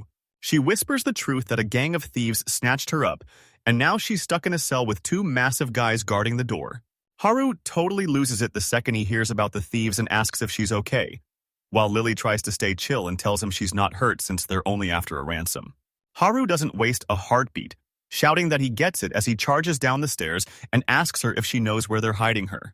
He sprints over to a bookshelf to grab some maps while Lily tells him she hasn't reached the dukedom yet, but she's definitely in a pretty big town. Haru's eyes fly across the bookshelf until he spots the exact one he's looking for and snatches it up. He flips the book open to a map and gets straight to the point, asking Lily how long she's been stuck there as a prisoner. Lily whispers that they snatched her up 2 days ago, but she quickly tells him she's fine and that they haven't actually hurt her yet. Haru's scanning the map while staying on the line, asking her if she noticed anything weird about the guys who snatched them. Lily remembers that night on the road when a whole mob surrounded her carriage, and she tells him that even though there were tons of them, they looked way too clean to be just random thieves. So hair. He tells her to hit him up the second anything goes down, and Lily just softly whispers his name back. Haru stops in his tracks when he notices her voice sounds totally different. Lily can't act tough anymore, and as she starts sobbing, she finally admits she's actually super scared. Haru's face softens up instantly as he tells her everything's going to be fine, promising he'll save her no matter what happens. He clenches his fist, totally locked in and determined to bring her back. Haru starts putting the pieces together and realizes the attack happened exactly 3 days after Lily's group left Hateberg, which lines up perfectly with a big town sitting right on the edge of... He points right at his target on the map, a town called Isekai'D that's home to 10,000 people and sits 200 kilometers southwest of the capital. Haru makes one last epic promise to Lily, telling her to just hang on because he's definitely coming to save her. Haru rushes back to his room, throws on his clothes, and immediately hits up May on his comms. May is out cold in her bed, but she wakes up rubbing her eyes and wondering what the heck is happening in the middle of the night. Haru says sorry for waking her up, but this is a total emergency and he needs her help right this second. May clutches her pendant and her face goes totally serious as she asks if this is actually a real emergency. Haru's already flying down the stairs, shouting that he's coming over right now, and May tells him she's totally ready for him. Haru shows up at May's place totally gassed from his sprint, and the second she spots him, she shouts his name in total shock. Haru skips the small talk and looks her straight in the eye, telling her Lily's been kidnapped and he needs to get to Isekai'D right now, begging for any magic tools that can help him travel that far. May looks pretty nervous and admits she technically has a ride, but before she can even finish, Haru's already hyped and takes it as a total yes. May stops talking and drops a massive butt while leading him straight to the storage room. The doors slam open and boom, there's this massive metal machine sitting in the yard that looks like a crazy mix between a torpedo and a bike with wings. May shows off her newest machine, the Albatross, and she says it's officially her fastest magic tool yet. Haru stares at the weird shape, totally clueless, and asks her what this thing is even supposed to be. May explains she built this ride using Haru's paper airplane idea, and it's a flying machine that uses impact magic to blast through the sky. Haru is totally losing it, because he realizes she basically invented flight just from a story he told her about a toy.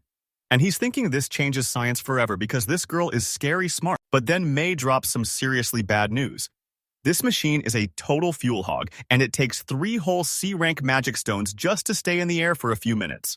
Haru doesn't even sweat the fuel problem, just flashing a cocky grin and telling May to leave it all to him because this is exactly why he showed up. He does the math in his head and realizes he needs to dump half of his total mana into the machine. He can easily power a 200-kilometer flight, basically acting as a giant human battery for this thing. Haru is totally hyped and can't stop thanking Mei because this machine is the key to saving Lily. But seeing him so worked up makes Mei quietly ask if Lily is actually his fiancée. Before he can even say a word, Mei gets super serious and begs to join the rescue mission, leaving Haru totally clueless. Mei explains that if anything happens to Haru's fiancé, he'll be totally crushed.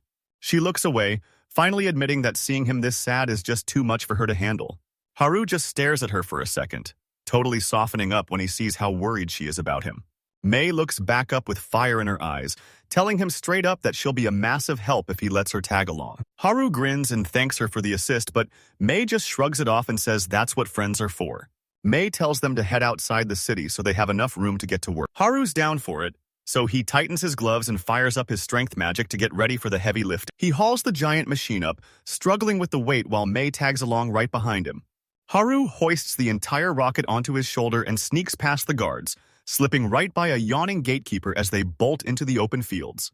With everyone out of the way, Mei leaps onto the machine and cranks it up, yelling that the impact engine is starting as the whole thing roars to life. Haru points out how crazy the engine sounds and Mei just casually drops a bombshell. This beast can actually hit 300 kilometers per hour. Haru turns white as a ghost when he realizes 300 kilometers an hour is basically bullet train speed, and the thought of flying that fast in this crazy machine totally freaks him out. Mei snaps him out of his freak-out, hands him some goggles, and tells him to get in. Haru points at himself, totally lost, and asks if he's really the one driving, but Mei doesn't hesitate. Since the ship sucks mana straight from the pilot, he's the only one who can actually fly the thing. Haru is sweating bullets looking at those goggles, realizing he's got to fly this plane totally blind with zero practice. But he thinks of Lily and knows if he doesn't pull this off right now, she's in huge trouble. Haru finally makes his choice and tells Mei it's time for them to get moving. Mei gives a sharp nod, letting everyone know she's totally ready to roll. Haru rips the throttle and the bike blasts off instantly, sending the speed needle flying as the wheels lift right off the ground with a sharp whine. They actually take off, and as the machine blasts through the sky, Haru is totally shocked it's working, while Mei screams from the back that her experiment is a total win. Haru's totally lost, but then Mei drops a massive bombshell. This is literally the first time a human has ever flown in this thing. Haru totally snaps and screams over the howling wind, asking what her deal is as he realizes he's trapped in a cockpit with a total mad scientist. He shakes off the fear and locks in, telling Lily to just hang on because he's 100% coming to save her. And then, after a while, Mei points ahead and shouts that they're finally reaching the town of Canard. Haru looks down and spots some lights glowing in the dark, asking if that's finally where they're headed. He tells Mei to brace herself because they're coming in for a landing, and she screams back that she's ready. Haru and Mei bring the albatross down for a landing, the wheels screeching like crazy as they hit the ground right on the edge of town. The ride is super shaky, and while Mei is totally in the zone behind her goggles, Haru is clinging on for dear life and looks like he's regretting every choice he's ever made. They finally skid to a halt, and even though Haru says they made it, he's shaking like a leaf because he thought he was a goner, while Mei is just beaming and calling it a total success. Haru locks in and tells Mei they're ditching the machine for now to come back for it later, and she gives him a sharp salute to show she's ready. Haru says it's time to roll, pumps himself up with a quick shout, and charges into the bushes with Mei right on his heels. Haru ducks into the trees for cover and whips out his communication amulet, calling for Lily to see if she can hear him.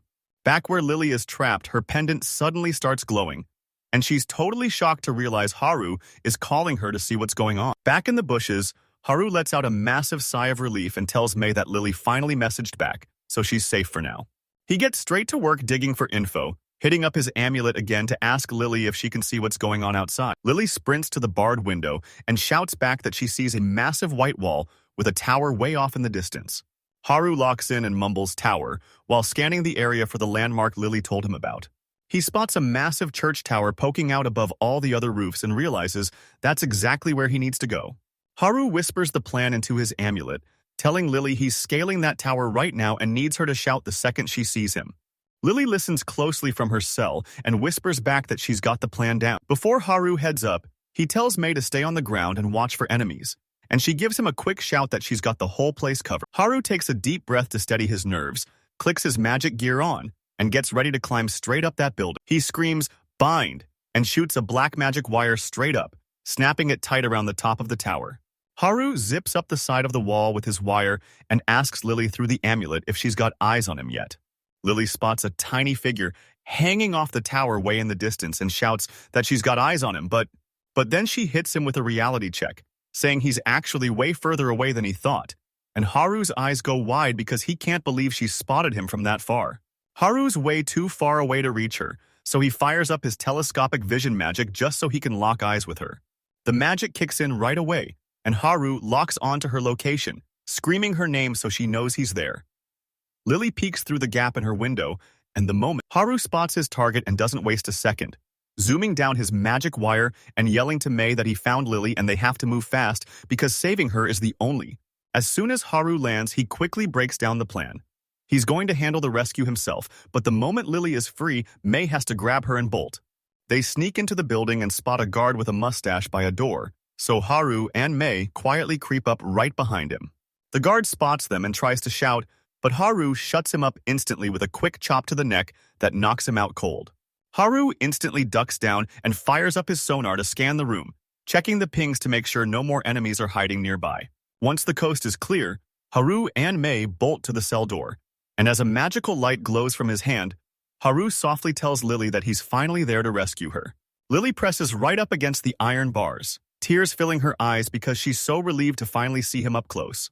Haru stands outside the bars and tells Lily to back away from the door because things are about to get dangerous, and she just nods to show she's ready. Haru bursts the door open and they don't waste a single second. Lily dives straight into his arms for a massive hug, and they both shout each other's names just totally relieved. They don't have time to chat because Mei waves them over, and the three of them start bolting down the hallway with Haru in the lead just as, while they're sprinting away, Mei tells Lily she knows her head is totally spinning, but it would really help if she just stayed quiet and followed them for a bit. Lily looks over, feeling super guilty, and finally says sorry to Mei for calling her a thieving cat earlier. Mei's a little shocked but just brushes it off with a grin, telling Lily to stop worrying and just hurry up. Lily smiles back and says thanks, totally killing the awkward vibe as they keep on running. Haru finally breathes a sigh of relief with Lily safe, but his face turns dark as he decides it's time to make those cocky jerks pay for what they did. Suddenly, Lily calls out to him from behind, but Haru doesn't even stop as he asks her what's up. Right before they head out, Lily stops and looks at Haru with a super worried face, begging him to save her guards who were also taken, but Haru just gives her a confident grin and tells her to relax because he's totally got this. Haru heads to the cells looking dead serious, declaring that tonight's going to be a total bloodbath and not a single kidnapper is getting away. He storms into the guard room and skips the talk, instantly blasting the jailers away with a shockwave that sends them flying before they even know what hit them. Haru looks down at his shaking enemies and laughs, asking if they seriously thought they could mess with the Duke's family while being this weak. After taking out the guards, Haru walks up to the massive prison door, grabs the heavy lock, and snaps it right off with a quick blast of magic. Haru swings the door open and shouts into the darkness, asking if the Duke's escort squad is hiding in there. Inside the cell, 3 knights in armor look totally wrecked, staring at their savior in confusion and asking who he even is. Haru doesn't waste a second and shouts out his full noble name, Karl Heinz von Fahrenheit, even calling himself Lily's fiancé so everyone knows exactly who he's there for. The knights are totally floored hearing Lord Eberhard's name, but Haru shuts them down and says they can freak out later. Right now, he just needs to know if they can still move. The knights are stoked to be out of that cell, and after thanking Haru for the save, one of them asks the big question, where's the girl? Haru tells the group she's already safe and hiding in the bell tower with his friend, so he needs some of them to head over there and back them up. Felix, one of the knights, follows the order but stops to give Haru a massive heads up. He tells him there's one guy in that group who's on a whole different level. Talk about perfect timing. Suddenly, this dude with a huge sword appears behind them, looks at the guards on the floor, and asks what kind of mess they made the second he turned his back. The swordsman lunges forward without a second thought, mocking them for flinching as his blade cuts through the air while another knight screams Felix's name in a total panic. The swordsman stands there with a cocky smirk, calling them noisy trash and asking why they're even trying to run away. Felix is a total mess, sweating and shaking as he points right at the newcomer, yelling to Haru that this is finally the guy he was talking about. Haru stays totally chill and looks back while the swordsman keeps yapping, mocking the knights and asking if the trash who already lost to him is really trying to run away. The swordsman shuts down any hope of them escaping, telling them his boss would be totally furious if he let them slip away. Haru's like, Employer, and right on cue, a voice calls out from the dark to introduce himself to the little gentleman. A big bald guy with a thick mustache steps into the light, puffing on a cigar. Haru glares at him, trying to figure out where he's seen this dude before. He totally lucked out, explaining that a secret source tipped him off about the Duke's daughter going on a massive trip. The merchant grins behind his cigar, looking totally smug as he brags that even the heavens are on his side today. The swordsman puts a hand on his boss's shoulder as the merchant keeps talking, asking if it's really crazy to call this a literal miracle from the gods. The merchant just keeps bragging about his luck, flexing that he's got such a famous bodyguard on his payroll. As the focus shifts to the swordsman, he realizes he's super lucky to be tight with the legendary windcutter Felix. The merchant is basically drooling as he screams that this is his big chance to snatch up both the Duke's daughter and the Margrave heir in one go. As the villain celebrates, Haru's face goes dark, and he's actually relieved these guys are such total trash because it makes what he's about to do way easier. Haru drops the tough act and plays totally dumb, asking who this windcutter Felix guy is supposed to be since he's never even heard of him. That really ticks him off, and the swordsman snaps back, asking if the kid seriously has no clue he's talking to a former A-rank adventurer. Haru just sticks his tongue out and mocks the guy, saying he's used to hanging around way tougher people, so he's not impressed at all. The swordsman totally snaps, a vein popping on his head as he tells the kid he's going to play around for a bit, but warns that the nursery fee is going to be way too high. Haru just flashes a chill smile, knowing that no matter how hard this thug tries to act tough, it's not going to change anything. The swordsman's face goes totally cold as he whispers that he's about to end him. He slams his sword down with everything he's got, but Haru shuts him down instantly by blocking the strike with his own gear.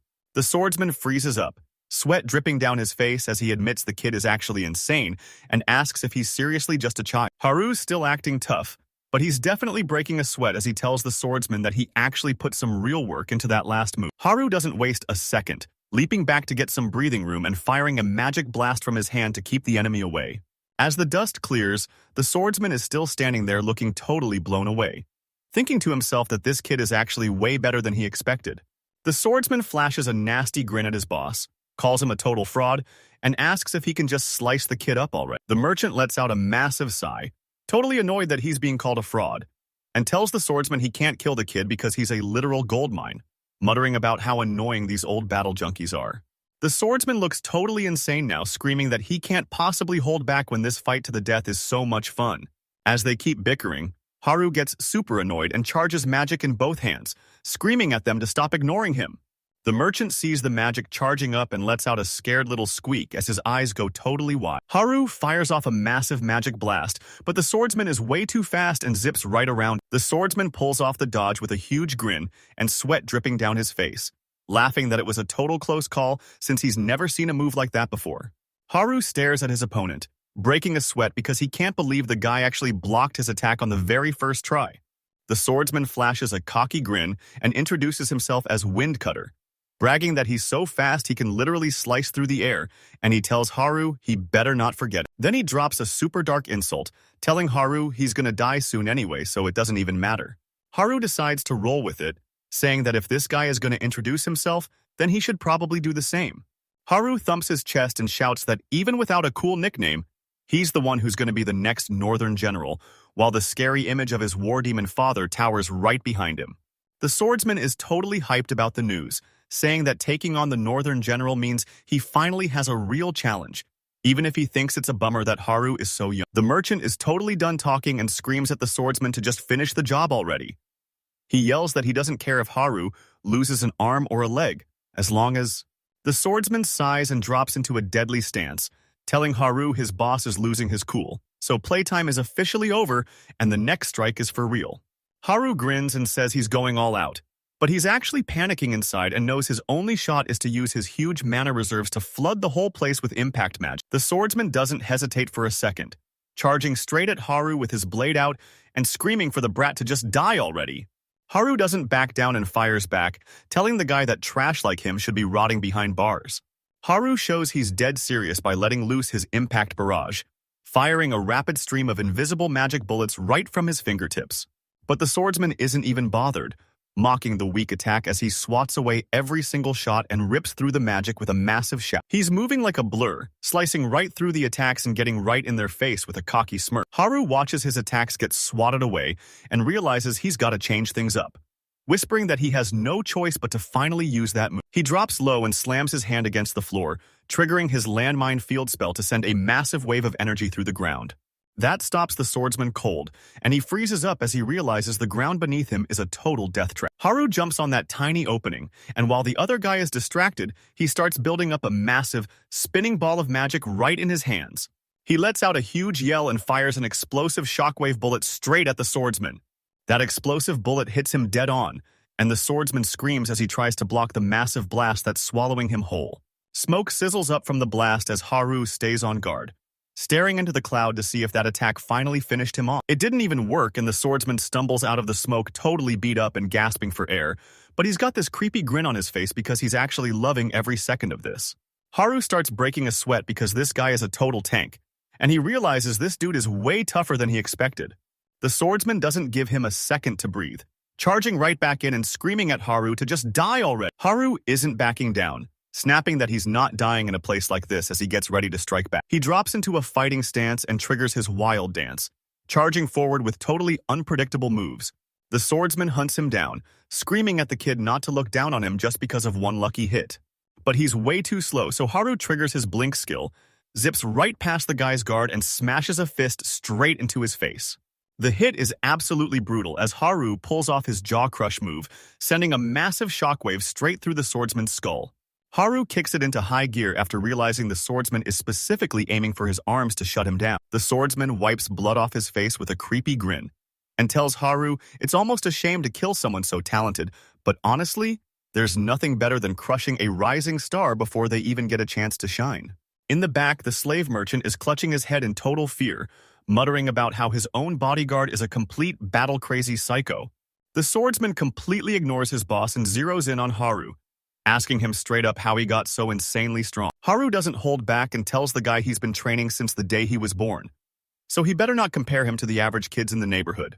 The swordsman laughs with blood dripping down his chin, saying the world is full of wild people and he's never met a brat like Haru, but he definitely doesn't want to run into another one. Haru plants his feet to show he's done talking and shouts that this is the end of the line. The swordsman grips his blade, admitting that his body is pretty much at its limit too. Even though he's totally wrecked, he just flashes a super creepy smile and asks Haru for one last dance. Haru checks his stats and realizes he's almost completely out of juice. He starts charging energy in his hands anyway, telling the swordsman straight up that he's not into dancing with other dudes. The swordsman lunges forward with a crazy swing, calling Haru a cold-hearted jerk and screaming at him to just die. Haru throws his hand out to meet the strike, yelling back that the swordsman is the one getting wrecked. Their attacks slam together in a massive explosion as they both scream at the top of their lungs. Haru sees Mei and Lily in his head and gets a huge burst of energy, telling himself there's no way he's losing this. It's a total clash of guts as Haru and the swordsman scream right in each other's faces, refusing to budge even a single inch. Haru ditches the fight and sprints to Mei in the hallway, telling her to move it, because he finally found Lily, and saving her is the only thing that matters right now. Haru quickly breaks down the plan, telling Mei he'll handle the rescue as long as she grabs Lily and bolts for safety the second they're out. Mei says she gets it, but she isn't just going to stand there, so she starts digging through her gear with a smirk and tells Haru she's going to be useful too. Mei flexes her brand new gear, pulling out a massive magic gun and bragging that she's going to blow those creeps right out of the shadows. Haru flashes a big grin and gives her a hyped-up fist pump, telling her she's actually super reliable. Haru turns back to the fight and finally spots Mei's weapon, that crazy magic impact gun. The battle kicks off again instantly, and the swordsman is totally blindsided as a hit sends his head snapping back with a confused grunt. Haru doesn't give him a single second to recover, shoving his palms forward and screaming as he blasts him with every bit of magic he's got. The hit lands with insane power, filling the whole room with smoke and rubble, while Haru doesn't even budge. When the dust clears, the swordsman is slumped against a busted wall and totally knocked out, while the slave dealer on the sidelines absolutely loses it, screaming that this can't be happening. Haru wipes the sweat off his face and catches his breath, realizing he actually pulled off the win. While way up in the distance, you can see the window to Lily's cell. Haru walks over to check the damage and looks down at the fallen swordsman. Honestly impressed the guy is only knocked out after taking such a brutal beating. Haru isn't about to let this guy wake up for a rematch, so he reaches out and casts Binding, wrapping the unconscious enemy in black magic chains to keep him down for good. Now that the fight's over, the swordsman is totally stuck on the floor, wrapped up tight in Haru's magic. Lily charges forward, blowing right past the guards and knights to scream Haru's name. She looks at him with a massive sigh of relief, telling him she's just so glad he's actually okay. Haru just brushes it off with a cocky smile, saying there's no way he'd lose, but then his face softens as he admits he was actually terrified because he was so worried about her. May jumps in with a grin, saying she's just happy Lily is safe, and Lily gives her a quiet thanks. Haru flashes a charming grin and says he'd be a pretty bad fiancé if he didn't come running to save her when she was in trouble. Lily hears this and softly calls Haru's name, making him turn around to ask her what's up. Out of nowhere, Lily leans in and kisses Haru right on the cheek, and he's totally caught off guard. She pulls back with a bright red face, looks him right in the eyes, and finally tells him she loves him. May is totally losing it in the back, screaming that Lily pulled a fast one and made her move first. May is totally losing her mind, screaming that Lily shouldn't get a pass just for being the main character, but Lily just snorts and looks away like she couldn't care less. Haru finally lets out a massive sigh of relief as all that stress disappears, and just like that, the whole crazy Lily kidnapping drama is officially over. Back at the mansion, the Duke bows low to Haru and tells him that as a father, he honestly doesn't even know how to thank him for everything he's done. Haru bows back with his hand over his heart and tells the Duke to look up, acting super chill while saying he was just doing what any fiancé would do. The Duke just hangs his head and takes all the blame, saying it's totally on him for cutting the security team down to almost nothing. Felix jumps right in and calls out the Duke, arguing that since this went down on his turf, he's the one who has to take full responsibility. The other knights drop to their knees next to Felix, looking totally crushed as they scream that they were too weak and are ready to die to make up for it, making the Duke completely freak out and yell at them to stop talking like that. Right before the vibe gets too dark, Haru jumps in with a huge grin and a wink, suggesting they try a totally different plan. Haru points a finger and drops a way better idea, telling everyone to skip the punishments and just make sure they learn from this massive fail so it never happens again. The Duke looks at Haru, totally blown away by how mature the kid is acting. He wipes some sweat off his face and admits that Haru is 100% right. Felix steps up. Haru keeps the vibes chill, flashing a grin and telling everyone to skip the boring talk so they can just finish up. Then Felix plays the ultimate wingman by telling Haru to go find Lily since she's clearly waiting for him. Felix flashes a sly smirk and tells him he's asking for this as a huge personal favor too. Haru really takes those words to heart, gives a respectful nod and says he totally gets it. Later, they head to a private room in the mansion where the Duke gets dead serious, telling Haru it's time for some real talk. Haru doesn't waste any time and Haru drops a total bombshell, revealing that Canyon faction spies had actually snuck into the Canard town guards. And the Duke completely loses his cool, screaming in shock that those guys are even involved. After the truth about the Canyon faction comes out, the vibe in the room gets super heavy, and the Duke warns that this whole mess is way darker than they ever imagined. We cut to a dark room where the villains are plotting, and a mysterious cloaked figure behind a desk asks how the mission is going. A short-haired guy stands right across from the hooded figure, confidently telling him that everything is going perfectly and exactly according to plan. This guy in the priest robes and cross necklace drops a huge warning, saying that since the guards were captured, the government is definitely going to notice something's up and come looking for them. The hooded guy hears that and decides it's time to lock in, telling them if they're going to make a big move, it's now or never. 3 whole years flash by, and we're back at the Adventurers Guild, which is still just as crowded and crazy as ever. The guild hall is absolutely buzzing with people partying, and one guy waves across the room to the silver comet, yelling that he's looking like he's in top shape again today. He's talking to Haru, who's rocking a flashy eye mask to stay undercover, and Haru waves back at Ernst while pointing out that he brought in some seriously impressive loot. Ernst, this guy with the face tattoos, just laughs it off and tells Haru he's got no shot against Silver, but he admits that even though Haru is just a kid, Ernst is super hyped, pumping his fist and yelling for everyone to move out, but Haru totally kills the vibe, waving them off and saying he's gotta head home, but he'll catch them later. Ernst isn't letting him off the hook yet, leaning in to call Haru heartless and swearing he's gonna see his real face one day, while Haru just laughs it. Haru's just walking through the streets alone, thinking about how much things have changed. He's 13 now and finally hitting that growth spurt he's been waiting for. Then he starts thinking, but that's just how she looks on the outside because she's actually turned into a total tomboy who starts waving like a maniac and screaming his name the second she sees him. She wasn't just goofing off this whole time because she actually learned magic over the last 3 years. Then there's his other childhood friend, Mei, and Haru notices she's had a massive glow-up of her own. Mei latches onto Haru's arm and snuggles up tight, making him totally freak out inside because her glow-up is getting way too intense for him to handle. But the girls aren't the only ones who leveled up. Haru checks his status window and sees he's gotten way stronger over the last 3 years. He remembers his training days, especially but the mat or clad technique was a totally different beast, and Haru remembers it took a crazy amount of effort to finally master. We flash back to his training days as his dad stands in the courtyard and calls him by his noble name, Eberhard. His dad looks at him and says since Haru is such a pro with mana, he should be able to figure this out, then asks him what the big difference is between regular body strengthening and mat. So, basic body strengthening is actually pretty simple. You just pump your mana into whatever body part you want to power up or activate. Haru tells his dad that Mato is built different, explaining that instead of just hitting one spot, the mana is literally surging through every single inch of his body all at once.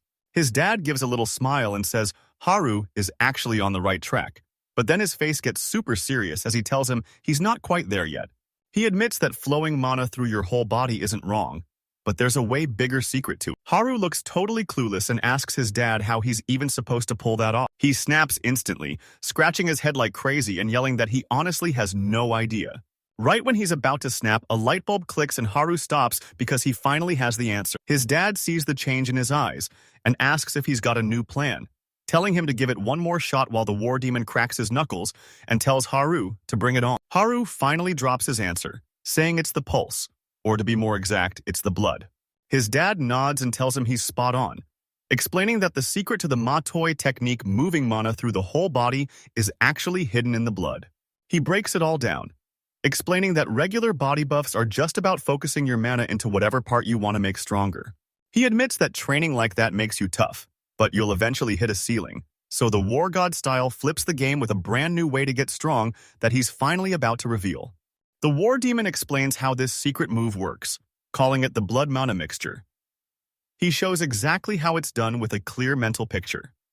First, you crush mana inside your heart. He warns them it's seriously dangerous, saying that people have actually dropped dead right in the middle of their training before.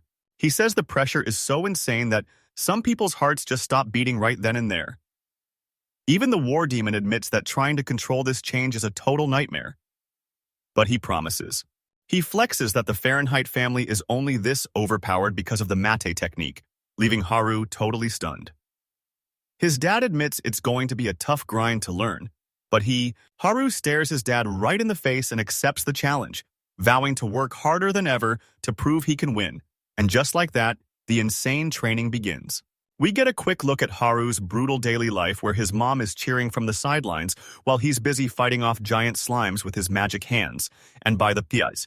Fast forward about a year, and he's still grinding through this same routine. The results are instant, as Haru stands there with a massive fire aura, finally mastering that Blood Mona combo. His dad gives him a solid nod for clearing the first stage, but then, picking up from the lore drop, we find out this legendary move is only actually finished when you bring two specific things together. Haru's dad stares him right in the eyes and drops the whole weight of the mission on him, saying he's the only one who can pull off this move even though he has. There's still a way out, and his dad thinks if Haru can just link these two things together, he'll finally create something totally perfect. Haru stares at his gloved hand as the reality hits him. He's literally the only person left who can bring the legendary War God style back from the dead. Flash forward to today, where Haru is all dressed up in a dining room, explaining that because of his crazy past, he now uses both the general's armor and the Mato fighting styles. Haru's just standing there totally zoned out until his dad tells him to snap out of it and sit down, so he awkwardly apologizes, and they all finally start digging into the massive feast. Haru's whole family is there, his parents, big sister Noelle, and two little siblings, all cheering together as they get ready to dive into a massive roast burger. Fast forward to the next morning right in the middle of town. Haru heads through the streets and shouts to Mei that he's almost at the workshop. Mei shouts from inside, sounding super hyped, telling him she's almost ready and to just chill for a second while Haru says he's got it. Just a second later, Mei steps out to see him, waving happily and saying it's been way too long since they last hung out. Haru gets straight to the point and asks how her projects are going, and a super proud Mei reveals she finally hit a massive breakthrough. She flashes a grin and says since everything went so well, she's actually got something special to give him right now. Haru looks like he's actually super interested in that offer. Mei proudly shows off a stunning new blade, introducing it as his brand new weapon, the magic sword Rikeri. She explains that figuring out the secret power of orichalcum was a total nightmare that took way longer than she expected. But even though it was a massive grind, she promises the insane power is... Haru decides to go for it, saying, "Let's see," as he starts pumping his magic straight into the sword's hilt. The second the energy hits, the weapon snaps to life and a sharp blade shoots out of the handle with a loud hum. Haru stares at the result and asks if the thing even worked right, since it looks way weirder than a normal sword. Mei promises him it's working perfectly and tells him to go ahead and give it a test swing. "Wait, I should ensure it's punchy." Haru's looking super nervous and asks if it's actually safe or if it'll just blow up. But Mei just gives him a big thumbs up and says it's probably fine. Haru totally freezes the second he hears the word probably, and he's definitely not feeling any better, even when Mei explains that it's not some huge explosion she's worried about. He stops and stares at the empty space, thinking he totally failed since nothing happened. But Mei shakes her head and tells him that's not right at all. She points way off into the distance and tells Haru to try slicing that target instead. Haru looks at what Mei's pointing at and completely loses his mind, stuttering that slicing through a massive stack of iron is straight up impossible. Mei isn't even stressed, and even though she's not 100% sure, she tells him that if the sword is legit, it'll slice right through. Haru stops overthinking everything, lets out a sigh, and decides he's just gonna give it a shot. He lets out a quick grunt and swings his sword like it's nothing, slicing through those massive iron blocks like they're made of butter. Haru's jaw hits the floor in total shock because he didn't feel even a tiny bit of resistance during that swing. Mei's eyes are literally sparkling as she looks at the iron bars chopped into perfect little cubes, joking that they look just like a delicious plate of steak bites. Haru stares at the blade in his hand, thinking about how its terrifying power is exactly what you'd expect from a legendary metal. Mei looks at the sliced-up pieces on the ground and realizes that insane sharpness isn't just the sword. It's actually Haru's special magic doing the work. Haru asks if she's talking about his impact magic, and Mei confirms he's spot on. She breaks it down even more, explaining that orichalcum actually reacts to your unique mana and personality, then pumps all that power straight into the sword. Mei explains that Haru can pull off the same trick with his impact magic, calling this awesome new move a high-frequency blade. Haru figures out the secret.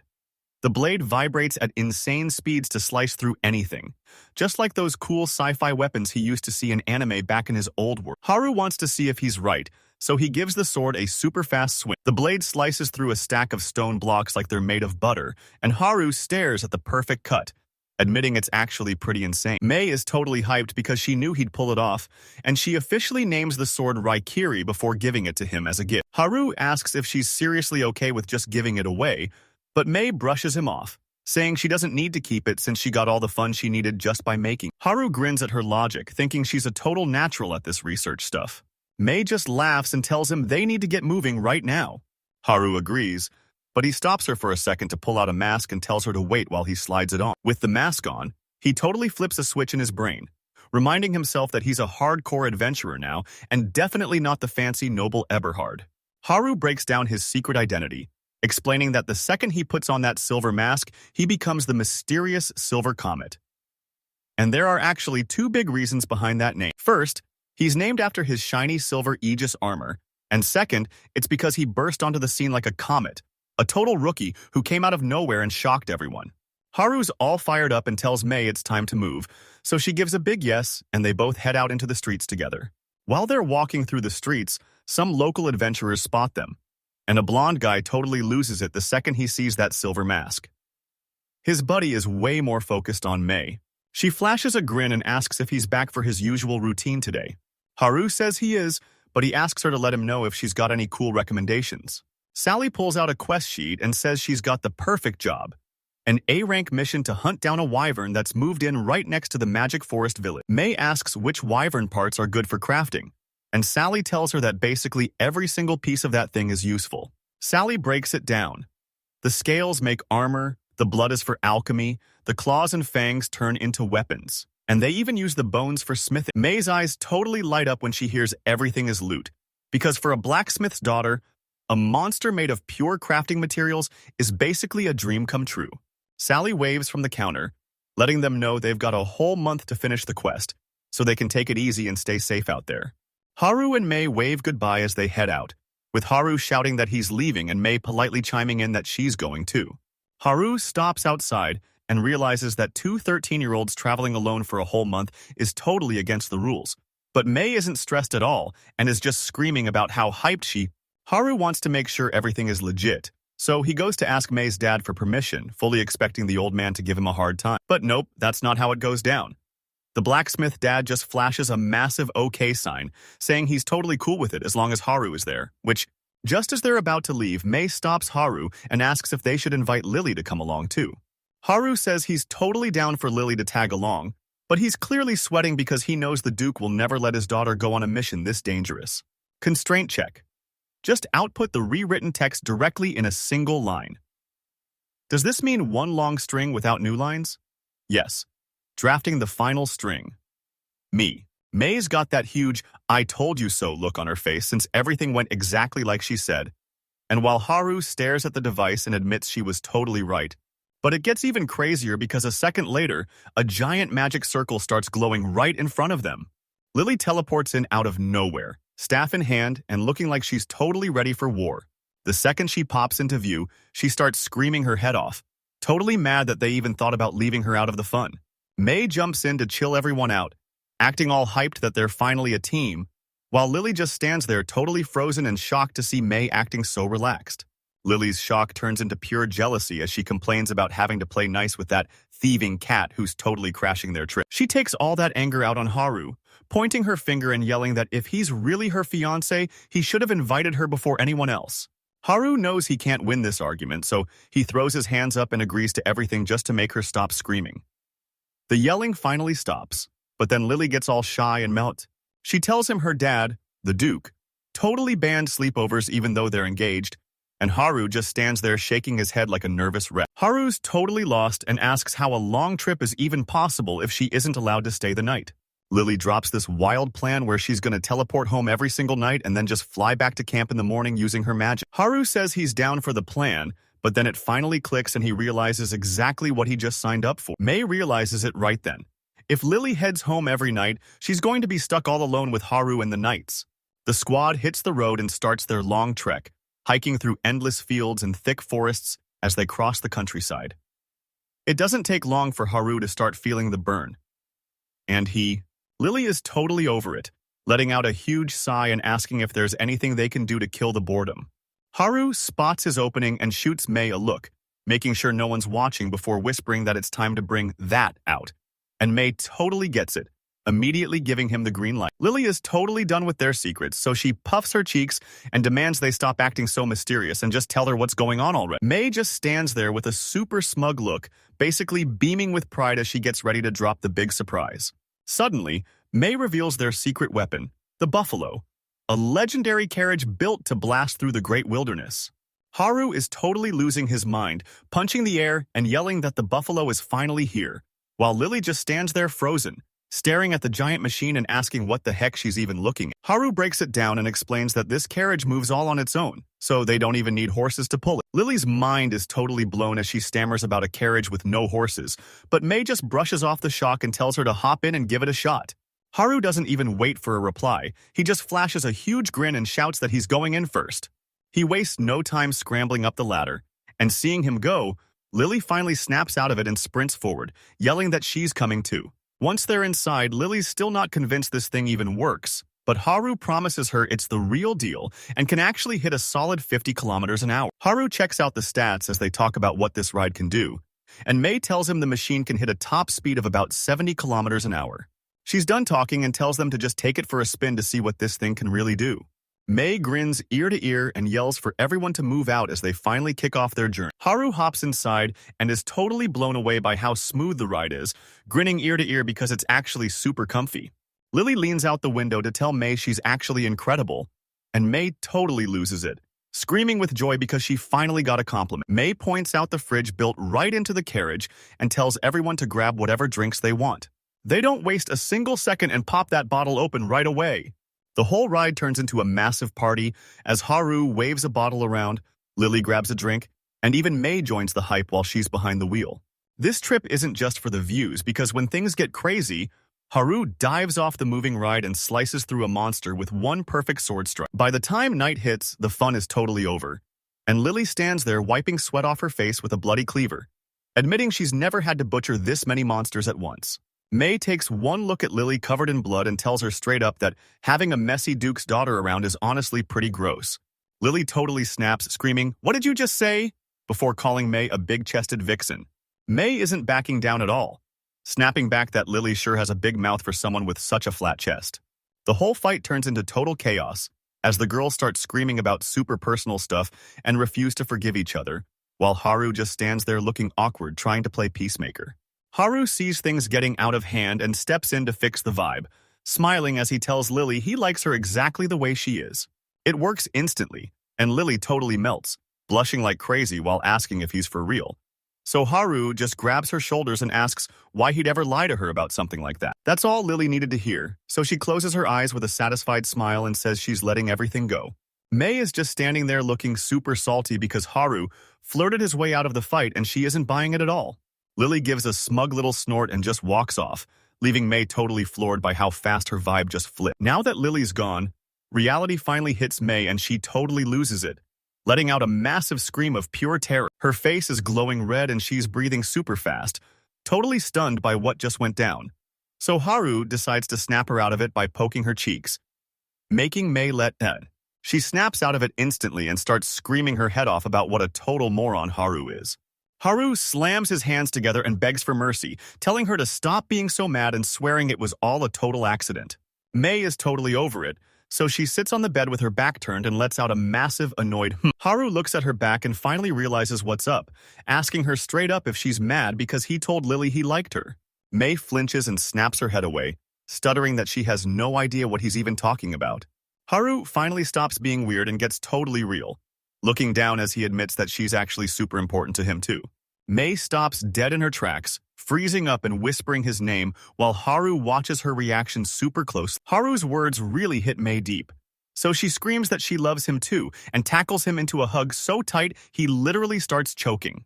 But someone else is lurking nearby, and the camera zooms right in on Lily, who's so mad she's got a vein popping out of her head as she starts talking. Lily stands there clutching a soup ladle like a sword and asks if they're finally done flirting with each other.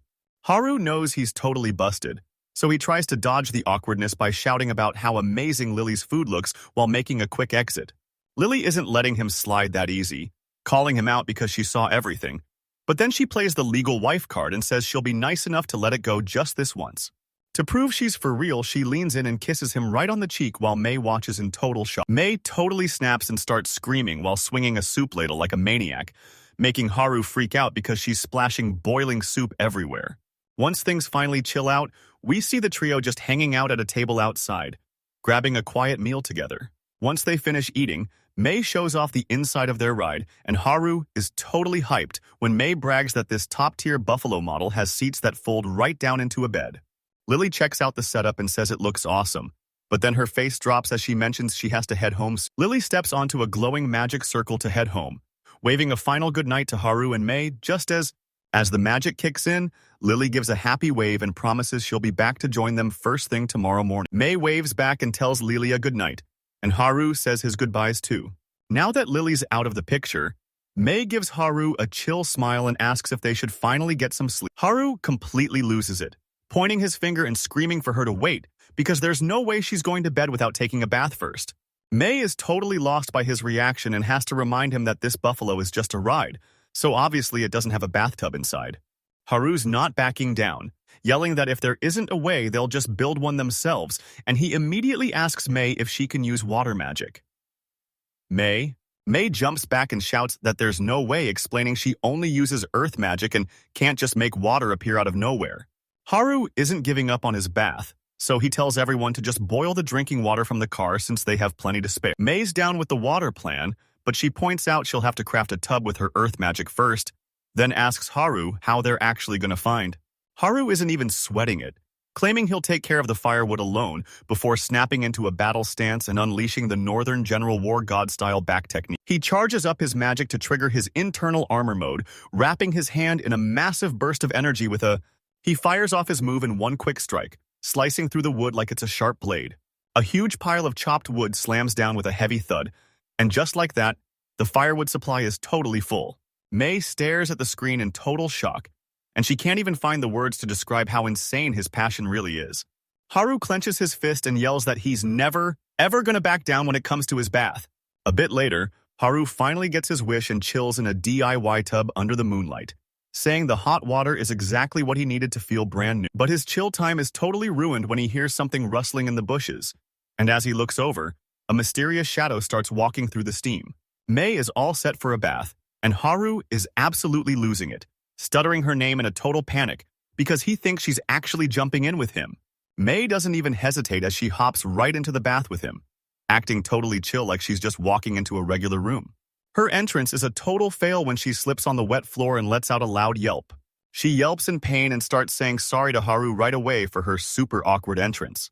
She lands right on top of him in the water and looks up super worried, asking Haru if he's actually okay. Haru is sweating buckets trying to keep his cool, stuttering that he's physically fine while admitting his mind is totally fried, and his body is definitely reacting to her touch.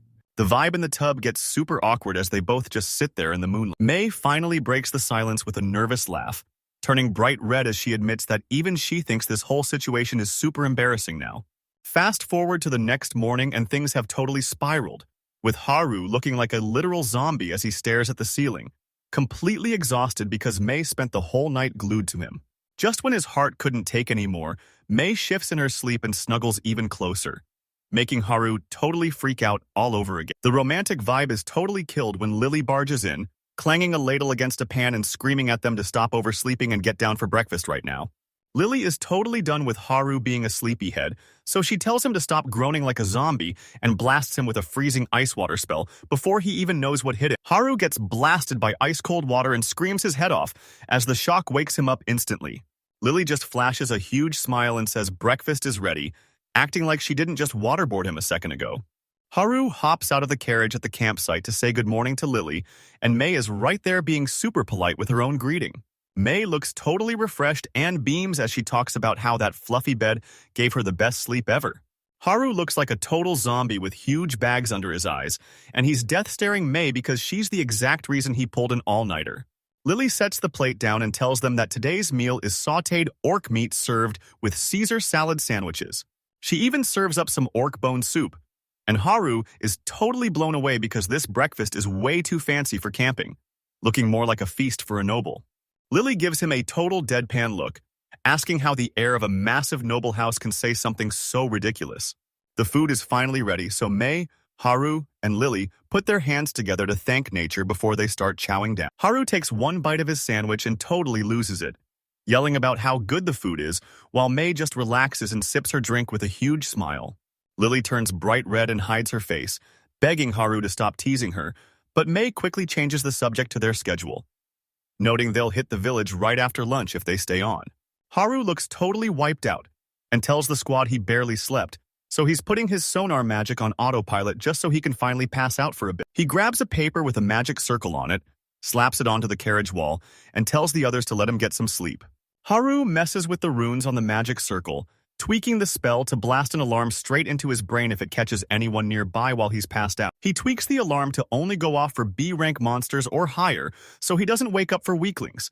And after mumbling that nothing bad is gonna happen, Mei watches him totally crash and wonders why he's so tired. But Lily knows it's because Mei kicked him all night, so she acts innocent and blames it on Mei's loud sleep talk. Mei puffs out her cheeks, totally fuming at the call-out, but Lily just sticks her tongue out and refuses to take it back. Once the break is over, Lily flashes a huge grin and tells everyone it's finally time to hit the road. Lily leans out the carriage window and tells the squad it's finally time to get this show on the road. The carriage is back on the move, and thanks to Mei's crazy engineering, it's absolutely zooming through the mountain pass. They make insane time and pull into a town in a flash, and when Haru finally wakes up from his nap, he can't believe they're already there. Mei hops off the ship acting all proud, bragging that her Lendl workshop tech is a total win, And Lily backs her up by saying this trip usually takes a whole week. Lily's actually super impressed that they made it in just 2 days, but the party stops instantly when she spots something crazy in the distance and points at it, totally freaked out. Mei peeks out the window and realizes that thing is definitely not a bird, while Haru looks totally locked in on the shape heading straight for them. Lily spots it from the ground and yells that a massive black shape is flying straight at them. She narrows her eyes at the shadow over the trees and wonders if that thing is actually a wyvern. Haru jumps into action and fires off his active sonar, and sure enough, a massive, snarling wyvern is diving straight for them. Everyone else is freaking out, but Mei just sees a massive payday flying through the air, and she's basically drooling while counting up how much those fangs and scales are worth, screaming that a giant pile of silver is coming right at them. Lily is just as hyped, but she's only in it for the brawl, so she whips out her staff, shouts that it's hunting time, and asks Haru if he's cool with her taking this one solo. Haru looks pretty doubtful and reminds her that an A-rank wyvern is no joke, asking if she's actually sure she can handle a beast that strong. Lily isn't backing down, but she's definitely got a backup plan ready. She tells him she'll give it everything she's got, as long as he promises to jump in and save her if things get way too dangerous. Haru knows she's totally right, so he agrees to watch her back and tells her to be super careful. With the green light, Lily takes charge and tells Mei to snipe the beast to wear it down while she charges up a massive spell, and Mei salutes, ready to get to work. Mei was actually way more ready than anyone thought, pulling out a massive rifle and hyping everyone up by saying her favorite gun is about to start spitting fire. Haru totally loses it when he sees that new weapon, staring in shock and wondering how she even found the time to build a whole rifle right under his nose. Mei finally shows off her secret weapon, and it's the insane magic impact rifle.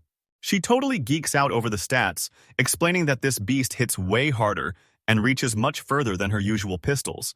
It's her ultimate masterpiece. Even Lily has to admit it's pretty sick, smirking at the weapon and saying it's actually legit.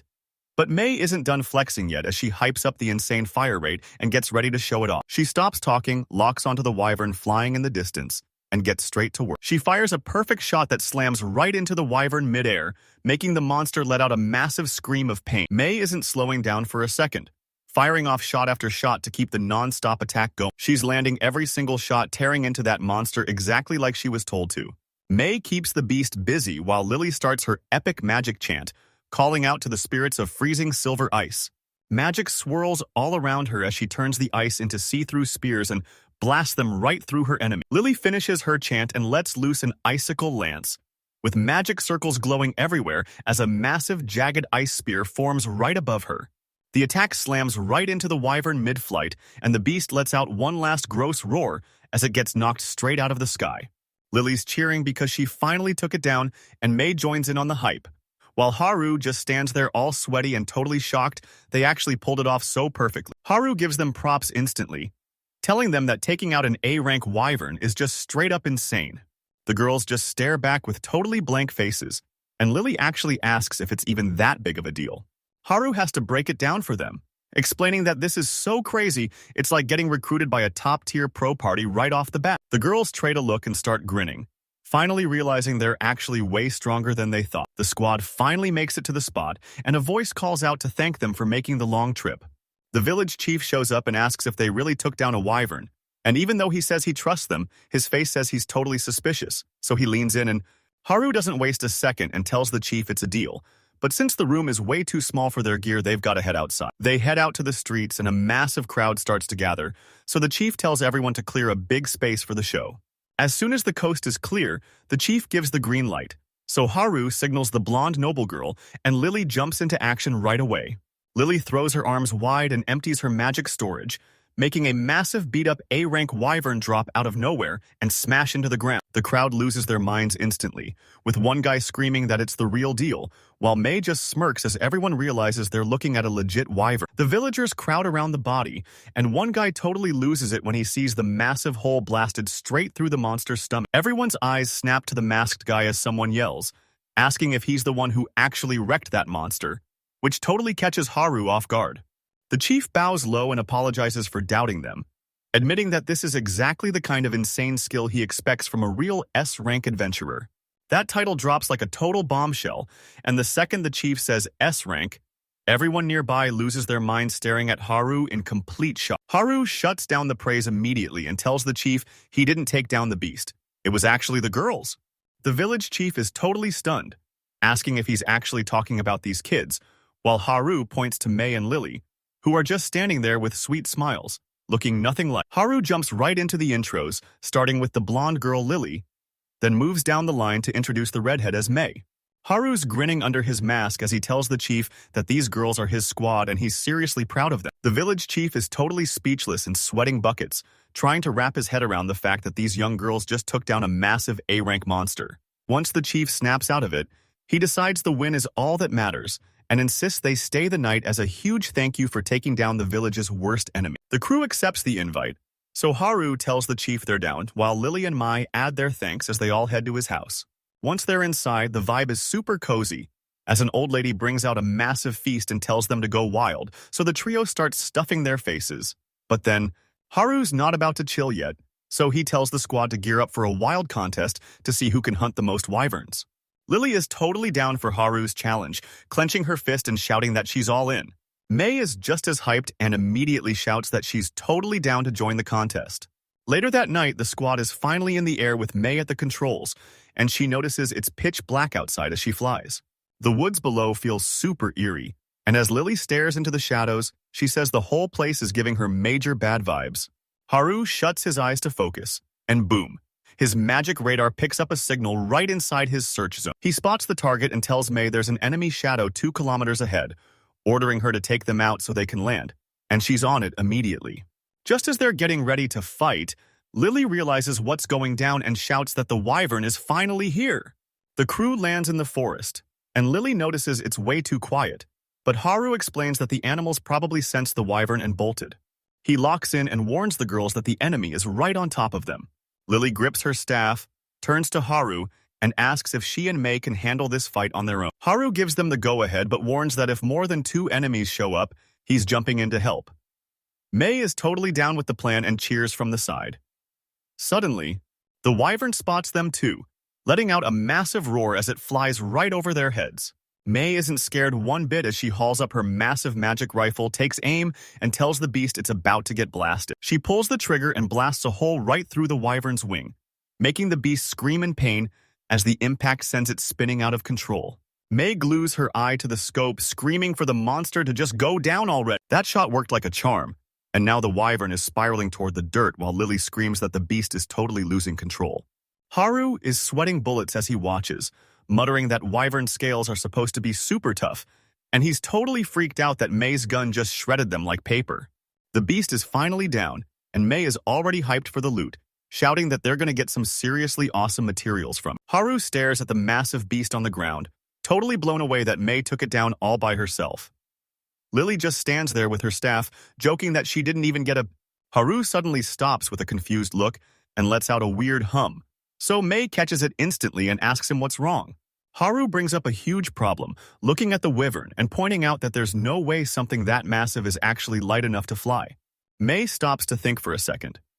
She totally agrees that there's no way something that huge should be able to fly. But then Lily chimes in with a magical explanation. Haru suddenly has this huge brain blast and screams, "That's it!" at the top of his lungs, which totally catches me off guard. Haru settles down for a second and tells them that if Lily's theory is right, then everything actually makes total sense.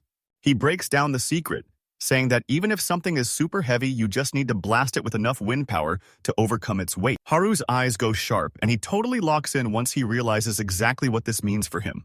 He jumps straight into the fight, powering up his Northern General War God style to turn his mana into a solid suit of General's armor.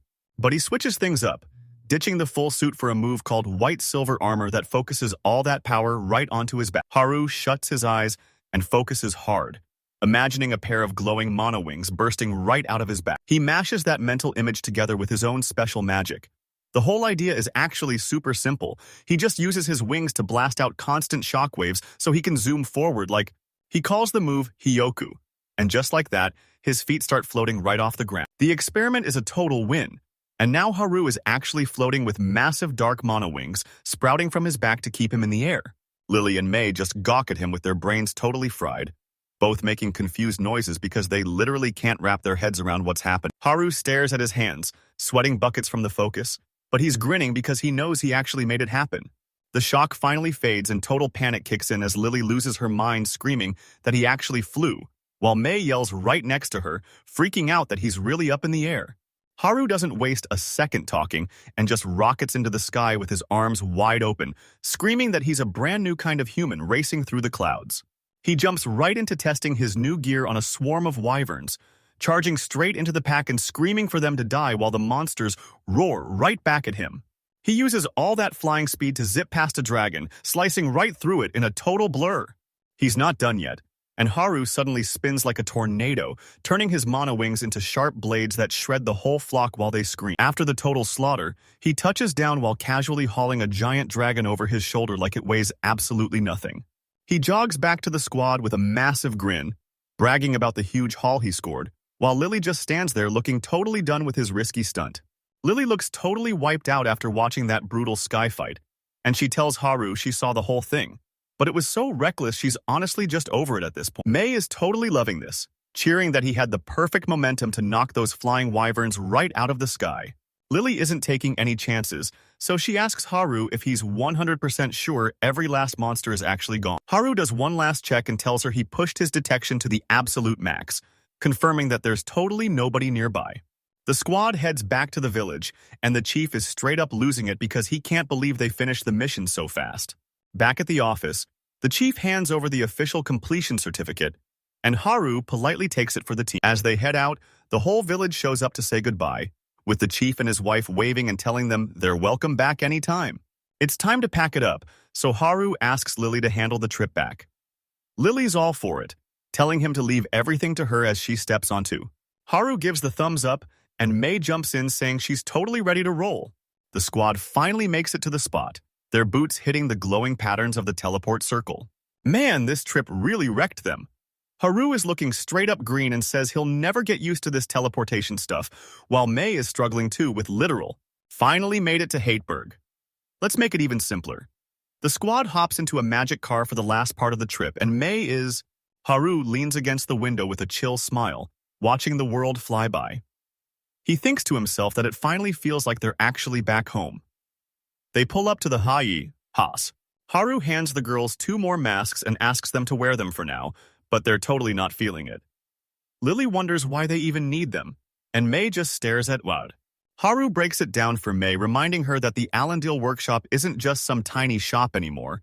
It's a powerful noble family now, so they have to be super careful about getting recognized. Haru keeps pushing the mask idea, warning Mei that people are already gossiping since her workshop is the biggest rising star in the industry. He tells her she's basically a celebrity target now, as Mei finally puts hers on too, but she feels totally weird about it, joking that she looks like some shady noblewoman at a fancy masquerade ball. Lily cracks up and starts teasing Mei, saying she looks way more like a strict private teacher than a fancy noblewoman. Next up, the crew hits the Adventurers Guild, and the receptionist Sally spots Haru in his disguise, calling him Silver, and acting shocked that he finished his trip so fast. Haru acts totally chill, explaining they only made it there so fast because they had that buffalo vehicle. Sally isn't letting him play it cool though, and she gives him a huge grin, saying that insane speed is exactly what an S rank needs to prove they're the real deal. They start talking business about Haru's loot, and while Sally has the items, she can't pay him the full price until she checks their value, so she offers to give him. A few days fly by after the crew finally makes it back to Hateberg. Haru's back in the wild for some training, and he fires off a magic sonar scan while explaining that he's been digging into the secrets of wyverns ever since his last big quest. Haru points out that these creatures are super territorial, meaning they basically never leave their hometown unless something massive goes down.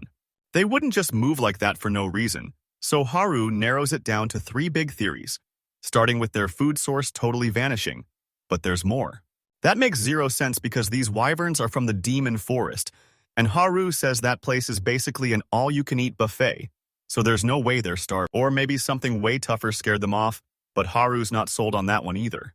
He says wyverns always stick together and fight in packs, so it's crazy to think there's a monster out there scary enough to take on the whole group. That leaves the absolute worst-case scenario he's praying isn't true, that humans are actually the ones messing everything up. Suddenly, Haru feels a sharp sting and snaps into action, sensing something dangerous in the air. He looks out over the trees and spots some creepy dark smoke rising up in the distance. Haru lands to check things out and finds a gross puddle of dark energy bubbling out of the ground, making him wonder if he finally found the source of all this mess. Haru doesn't waste a single second and starts tearing into that nasty, corrupted dirt with his shovel. He digs up a weird, glowing cube that's oozing magic, and as he holds it up, he knows for sure he's found the source of all the trouble. Haru takes one look at the device and realizes this is totally a crime. So he decides to head back and ask his dad for help before things get way out of hand. Just as he's about to leave, he senses someone coming and wonders if this is just some weakling who has no idea how outmatched they really are. He turns around to see a massive dude and thinks, maybe this guy is actually brave enough to pick a fight with someone from the Northern General's squad. Haru stays totally chill and just asks the guy if he's the one who buried the cube there. The stranger totally ignores him and checks Haru out, realizing the kid is actually pretty strong, then gets right to the point and demands he hand over the magic tool. Haru shuts him down instantly, telling the guy it's a hard no because he's got to take that thing back and study it properly. Haru takes one look at the guy's face and realizes he's definitely going to have to fight his way out of this. The stranger agrees it's a total bummer they couldn't just talk it out, so he drops into a fighting stance and tells Haru he's taking what he wants by force. Haru isn't letting this guy call the shots, so he slams his fist together and warns him it's over before instantly triggering his blood demon mixture technique. Magic power explodes all around him as he triggers his main move, Clad, wrapping himself in that epic battle aura. This jacked stranger isn't even breaking a sweat, just smirking as he realizes Haru is the type to level up slowly instead of going all out from the start. They lock eyes with huge grins, both totally hyped for the fight, as Haru shouts that he's coming for him and the stranger says he's ready to throw down too. Haru makes the first move, dropping a landmine spell to catch the guy off guard, but as black energy explodes from the floor, the stranger is already leaping back to dodge the blast. The stranger slams onto the ground, grunting as he barely escapes the trap by an inch. Haru's jaw hits the floor as he mutters that there's no way the guy just dodged a move that almost always lands. Haru doesn't even flinch, instantly spinning around and swinging his arm to launch a sharp, invisible attack right through the air. This guy doesn't even bother dodging. He just fires off a crazy storm of punches so fast they're a total blur, literally smacking the magic right out of the air. He gives a yeah. Haru admits his last move was a total fail and says he's actually way better at fighting from a distance. He holds up the magic cube and asks the stranger why he's out in the middle of nowhere, guessing he's only here to check out this specific tool. Haru decides he's got to catch this guy right now, and the stranger realizes Haru has his own secret reasons for jumping into the fight. But this mysterious guy makes it clear he's got his own mission, and there's no way he's backing down now. The buff dude smirks and tells Haru he's sorry in advance if he snaps a few of his bones, but Haru just grins back and says he was thinking the exact same thing. They both launch off the ground and charge straight at each other. This stranger throws a punch so powerful it sends literal shockwaves through the air, and Haru barely manages to twist his body out of the way.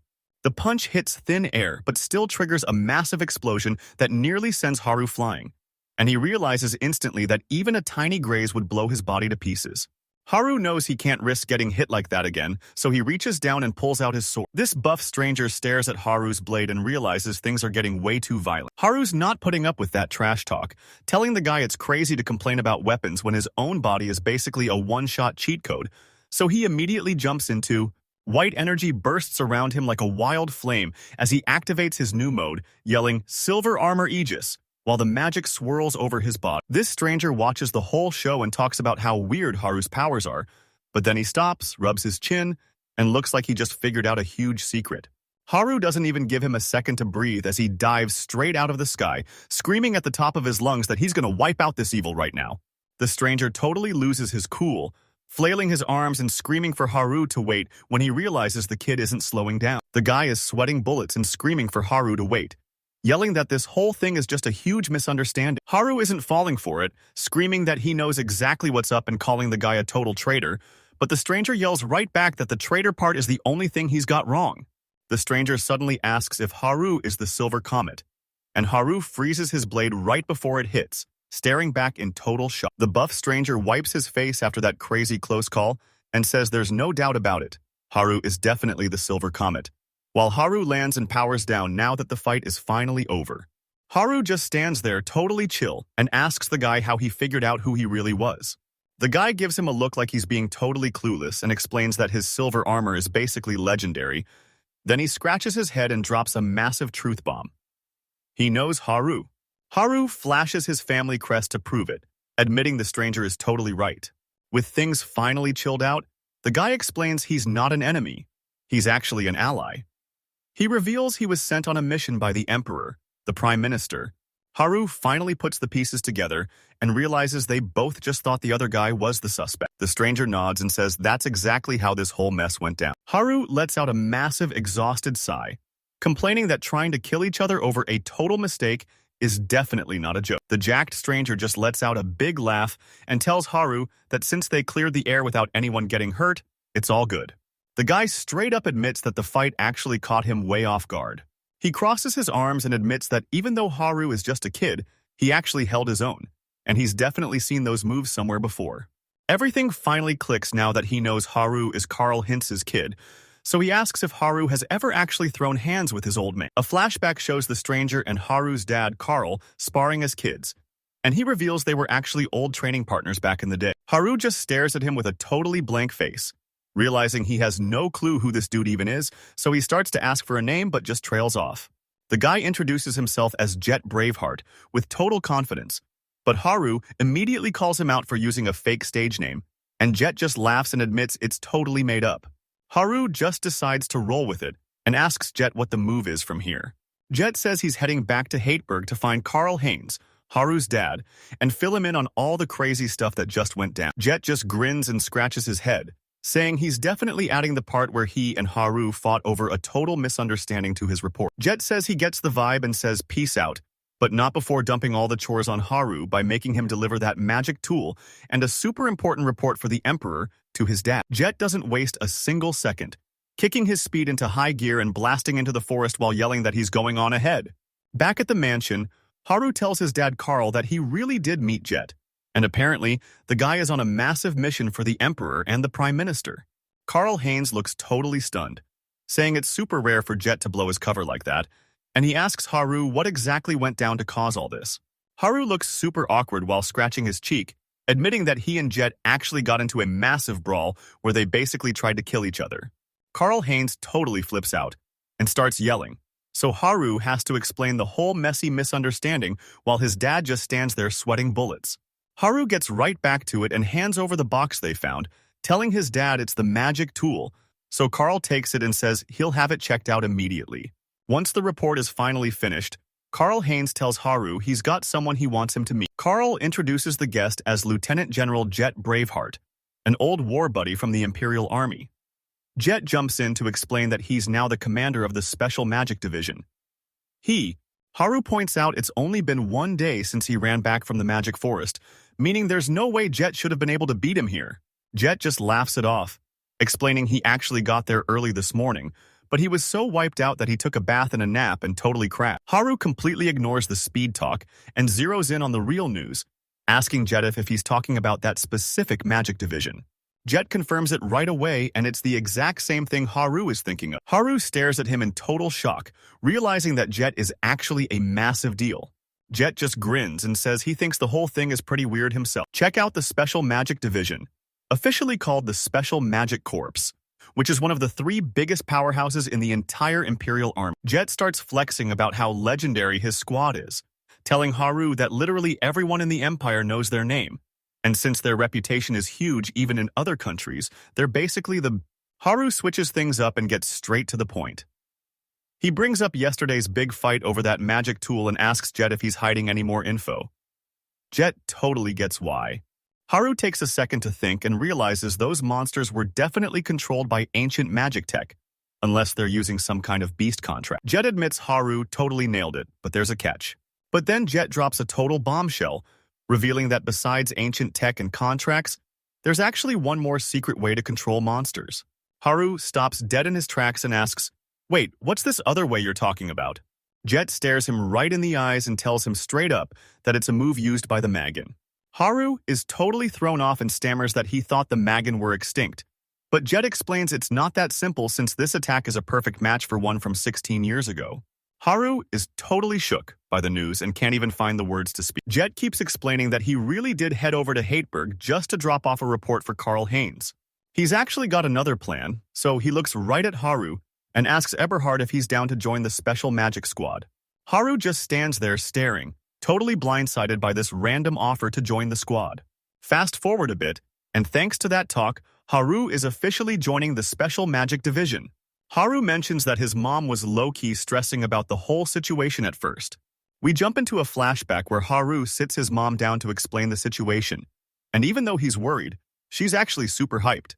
She claps her hands, tells, now that his family is totally on board, Haru's next move is telling his friends, so he goes to find Lily and May to drop the news that he finally got scouted. Haru says that when he dropped the news, Lily and May were totally shocked, but they were 100% behind him joining the Special Magic Division.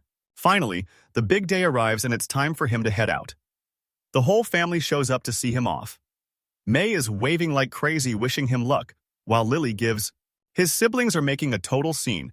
The little kids are jumping around shouting about how awesome he is, and his big sister Noelle looks so proud that he's finally hitting the big leagues. Even the house staff and Elisa crowded the entrance to see him off, so Haru took one last look and thanked everyone for the awesome goodbye. He throws up a hand and yells that he's heading out as he walks away from the estate. A bit later, Haru spots something far off and totally freezes when he realizes he's finally made it to his destination. He's finally made it to the imperial capital. Looking down at the massive city while the wind blasts right past him, Haru stands right in front of the main castle and looks up at the massive walls, totally blown away by how huge the place is. Haru starts roaming the city streets. A bald guy at a stall yells out, trying to push some dried fruit on him. He heads into the busy market where the sellers are seriously aggressive. A woman. At the next stall, a girl spots him looking totally drained from his trip and tells him he needs to grab some fruit water to cool off. Haru decides to just go for it and asks for a cup, and the vendor happily takes his 100 liters for the drink. Haru grips his massive wooden mug and looks around, thinking his first trip to the imperial capital is actually turning out to be a total blast. He's done playing tourist and finally hits his real destination, the military garrison. Once they're inside, a guy in a uniform leads the way and signals for Haru to follow him down the hall. They step into the office where Jet Braveheart is waiting at his desk, and he looks up from his paperwork to tell Eberhard he's glad he actually made it. Haru walks in looking totally shocked and can't believe Jet is already back in the capital since they literally just met in the middle of nowhere a few days ago. Jet doesn't waste a second on small talk and gets right to the point, telling everyone exactly how the exam is going to work. Haru gulps nervously as Jet explains that if he wants to join the elite magic division, he absolutely has to pass this exam. Jet breaks down the whole exam, explaining it's split into written and practical tests, and the plan is to crush both of them in just one day. Then he drops a total bombshell about the schedule, revealing that the big exam is actually happening tomorrow, and even though it's super last minute, he wants Haru to jump right in and take it. Haru is totally stunned by the crazy deadline, just blinking and repeating tomorrow as the pressure finally starts to sink in. Jet locks in the plan, saying everything kicks off at 9 a.m. sharp and Haru needs to be at the garrison. And Haru doesn't even complain about the rush. Jet's totally down with that answer, and with a big smirk, he says he's hyped to see what Haru's really got. Later that day, Haru heads to his place, and it turns out the Fahrenheit family actually owns a massive villa right in the middle of the capital. The second he shows up, he gets the total VIP treatment as a whole squad of maids and servants bow low to welcome Master Eberhard home. Haru flashes a big smile and introduces himself as Eberhard Karlheinz von Flensburg Fahrenheit, telling the staff he'll be bouncing between Hateberg and the capital a lot, so he's really going to need their help while he's around. Haru is all about that beauty sleep, so after crashing for the night and crushing a huge breakfast, he gets a polite send-off from the villa maids. He strolls into the exam hall. Jet whips around, totally shocked to see Haru there so soon, and asks if he actually got enough studying done since he's so early. Haru points a finger up and drops a total truth bomb. He didn't study for even a second, but he's sure he can wing the Imperial Academy entrance exam anyway. Jet just laughs it off with a wink, telling Haru that studying is super important, and they've still got 10 minutes before the assembly kicks off. Haru just breaks into a nervous sweat and claims time doesn't even exist for him, probably because he spent every second either eating or sleep. Haru heads inside and grabs his seat just as the exam hall door clicks shut.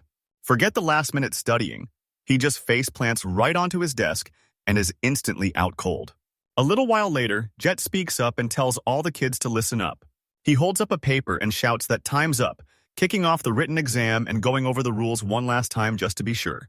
Jet lays out the rules for the entrance exam, explaining that you've got to nail both the written test and the practical skills part if you want to pass. He explains that every subject has a minimum score you have to hit or you fail instantly. So Haru speaks up to ask what the practical exam is actually going to be like. Jet tells them they've got two options. Either jump into a fight with an examiner or show off their unique magic skills under special rules. Haru's looking pretty confused and asks what these rules actually are, so Jet explains that the main one is a strict time limit, warning him that even a massive spell is a total fail if it takes forever to cast. And Haru nods because that totally makes sense. With the talking finally done, Jet kicks things off, giving everyone 90 minutes for the test and shouting for them to start. The clock finally hits 0, and he shouts for everyone to drop their pens right now. He announces the exam starts at 11 sharp, so everyone needs to be back in this room 15 minutes early to head over to the first training ground. Once the written test wraps up, Haru turns to a girl nearby and casually asks her how she did. Haru stares at her as she introduces herself, repeating the name Iris, just to make sure he heard it right. She introduces herself as Iris Steinfeld and tells him it's awesome to finally meet him. Haru introduces himself back, saying his fancy noble name is Eberhard, but telling her Haru is totally fine. And since Iris likes that name way better anyway, he tells her she can basically call him. Then Iris drops a total bomb about her grades, casually admitting she didn't even bother with the written part of the test. Haru is totally losing his mind, but Iris explains she's going to make up for her bad score in the practical exam, even though Haru thinks she's being way too reckless. Right then, Jet jumps in to keep things moving, seeing that everyone's on time and telling them to head straight to the first training ground. The squad pulls up to a giant building that looks like a massive hangar, and Jet tells them they've finally reached the spot. Jet leads them inside and breaks down exactly how the test is going to work. He points out the floor is just dirt, so even if they wreck it with magic, they can easily fix it later. The whole squad of examiners is lined up on the high stage, with mysterious cloaked figures, a top military officer, and a tiny elf lady all getting into position because the test is finally about to kick off. One of the examiners turns out to be an elf girl in a military cloak with long light hair, and Haru can tell right away that every single judge there is insanely strong. The officer announces that Iris Steinfeld is kicking off the practical exam, and she steps up looking totally confident and ready to show everyone exactly what she can do. The officer explains the rules, telling Iris she can use any magic she wants as long as she shows off her 3 strongest spells. He tells her to aim for the training dummies and gives her just... Jet tells Iris to keep it moving and show off her second spell, and she's totally ready to go. Jet gives the signal to start, and Iris digs her feet in, getting ready to unleash her magic. The robed examiners are all lined up on the balcony, watching Iris like hawks as she gets ready for her next big move. Suddenly, a giant magic circle glows behind Iris, and she watches in total shock as someone's legs start vanishing into thin air right before her eyes. Iris watches as the guy's whole body just vanishes into thin air, proving her spell worked like a charm. One of the examiners checks it out and admits that even though it's not an attack move, it's still super useful. So he asks Iris how long she can actually keep it up. Iris is super confident and says she can keep this up for 10 more minutes. Jet nods, totally impressed, and tells her he gets it, looking super hyped about how she's been crushing it so far. The examiner asks Iris if she's ready for her big magic finale, and she tells him she's totally good to go. The examiner gives the signal, and boom! Iris's magic kicks in as the circle under her feet starts glowing like crazy. Iris stands right in the middle of the arena with her arms stretched out as a bunch of glowing magic circles suddenly pop up all around her. One of the examiners realizes he can't just wipe this spell away because it's way more solid than her last ones. The magic circle suddenly erupts, blasting a massive wave of light in every direction. As the light fades, 2 identical irises are standing in the arena, meaning she actually pulled off a perfect clone. Iris is totally shocked when the examiner calls out to her, telling her to stop because he's already seen enough. The examiner calls Eberhard up and asks if he's ready for a real fight, and suddenly the whole vibe gets way more intense. Iris wishes him luck, and Haru says he's going to give it everything he's got. He's totally locked in and ready for whatever happens next. Then, the examiner, Haru tells them to hold up, asking why they're calling him a battle freak when he's actually just a normal guy. The examiner just tells him straight that no normal human would ever be sent to fight someone like Haru. Someone yells out for Captain Sief Freed, and another voice answers him right back. A guy with spiky light hair and a cocky grin shows up in a military cape, asking Haru if he's the one he's supposed to duel. Haru gets totally freaked out when he hears deathmatch, wondering if this examiner has actually lost his mind. This old military guy with short hair and medals tells him everything's fine, and that the dude is just totally losing. The officer reveals that the Night Order officially named Captain Siegfried an Imperial Knight. Electricity starts surging all around Siegfried as everyone finally realizes his secret name is literally Lightning. Iris totally recognizes that name, looking super worried as she whispers about Z. The ref tells them to get in position, the signal drops, and the fight is officially on. Lightning goes totally wild around Siegfried as he triggers his power with a cocky smirk. Siegfried brags that his lightning is insanely fast, warning Haru that if he underestimates it, he's gonna get fried. Haru stays totally chill, telling the guy he's no pushover, and he's definitely not taking him light. Siegfried's already planning how he's gonna wreck this cocky kid. Haru lights up his fist with fire and charges in. Joking that Siegfried's vibe isn't exactly, Haru says nobody's blocked his move that fast since the division captain, while Siegfried stands at the door, totally shocked that Jet managed to pull off the same block.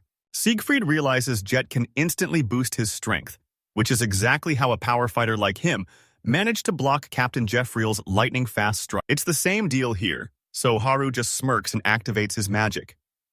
He triggers his air mine technique, and a bunch of floating orbs fill the sky above the arena. Haru thinks Siegfried's strike was actually pretty sick. Haru calls out Siegfried directly, telling him that Lightning-san hasn't even left a scratch on him yet. Siegfried's face goes totally dark as he warns Haru that being a shooting star won't save him from a world of pain if he keeps acting like a brat.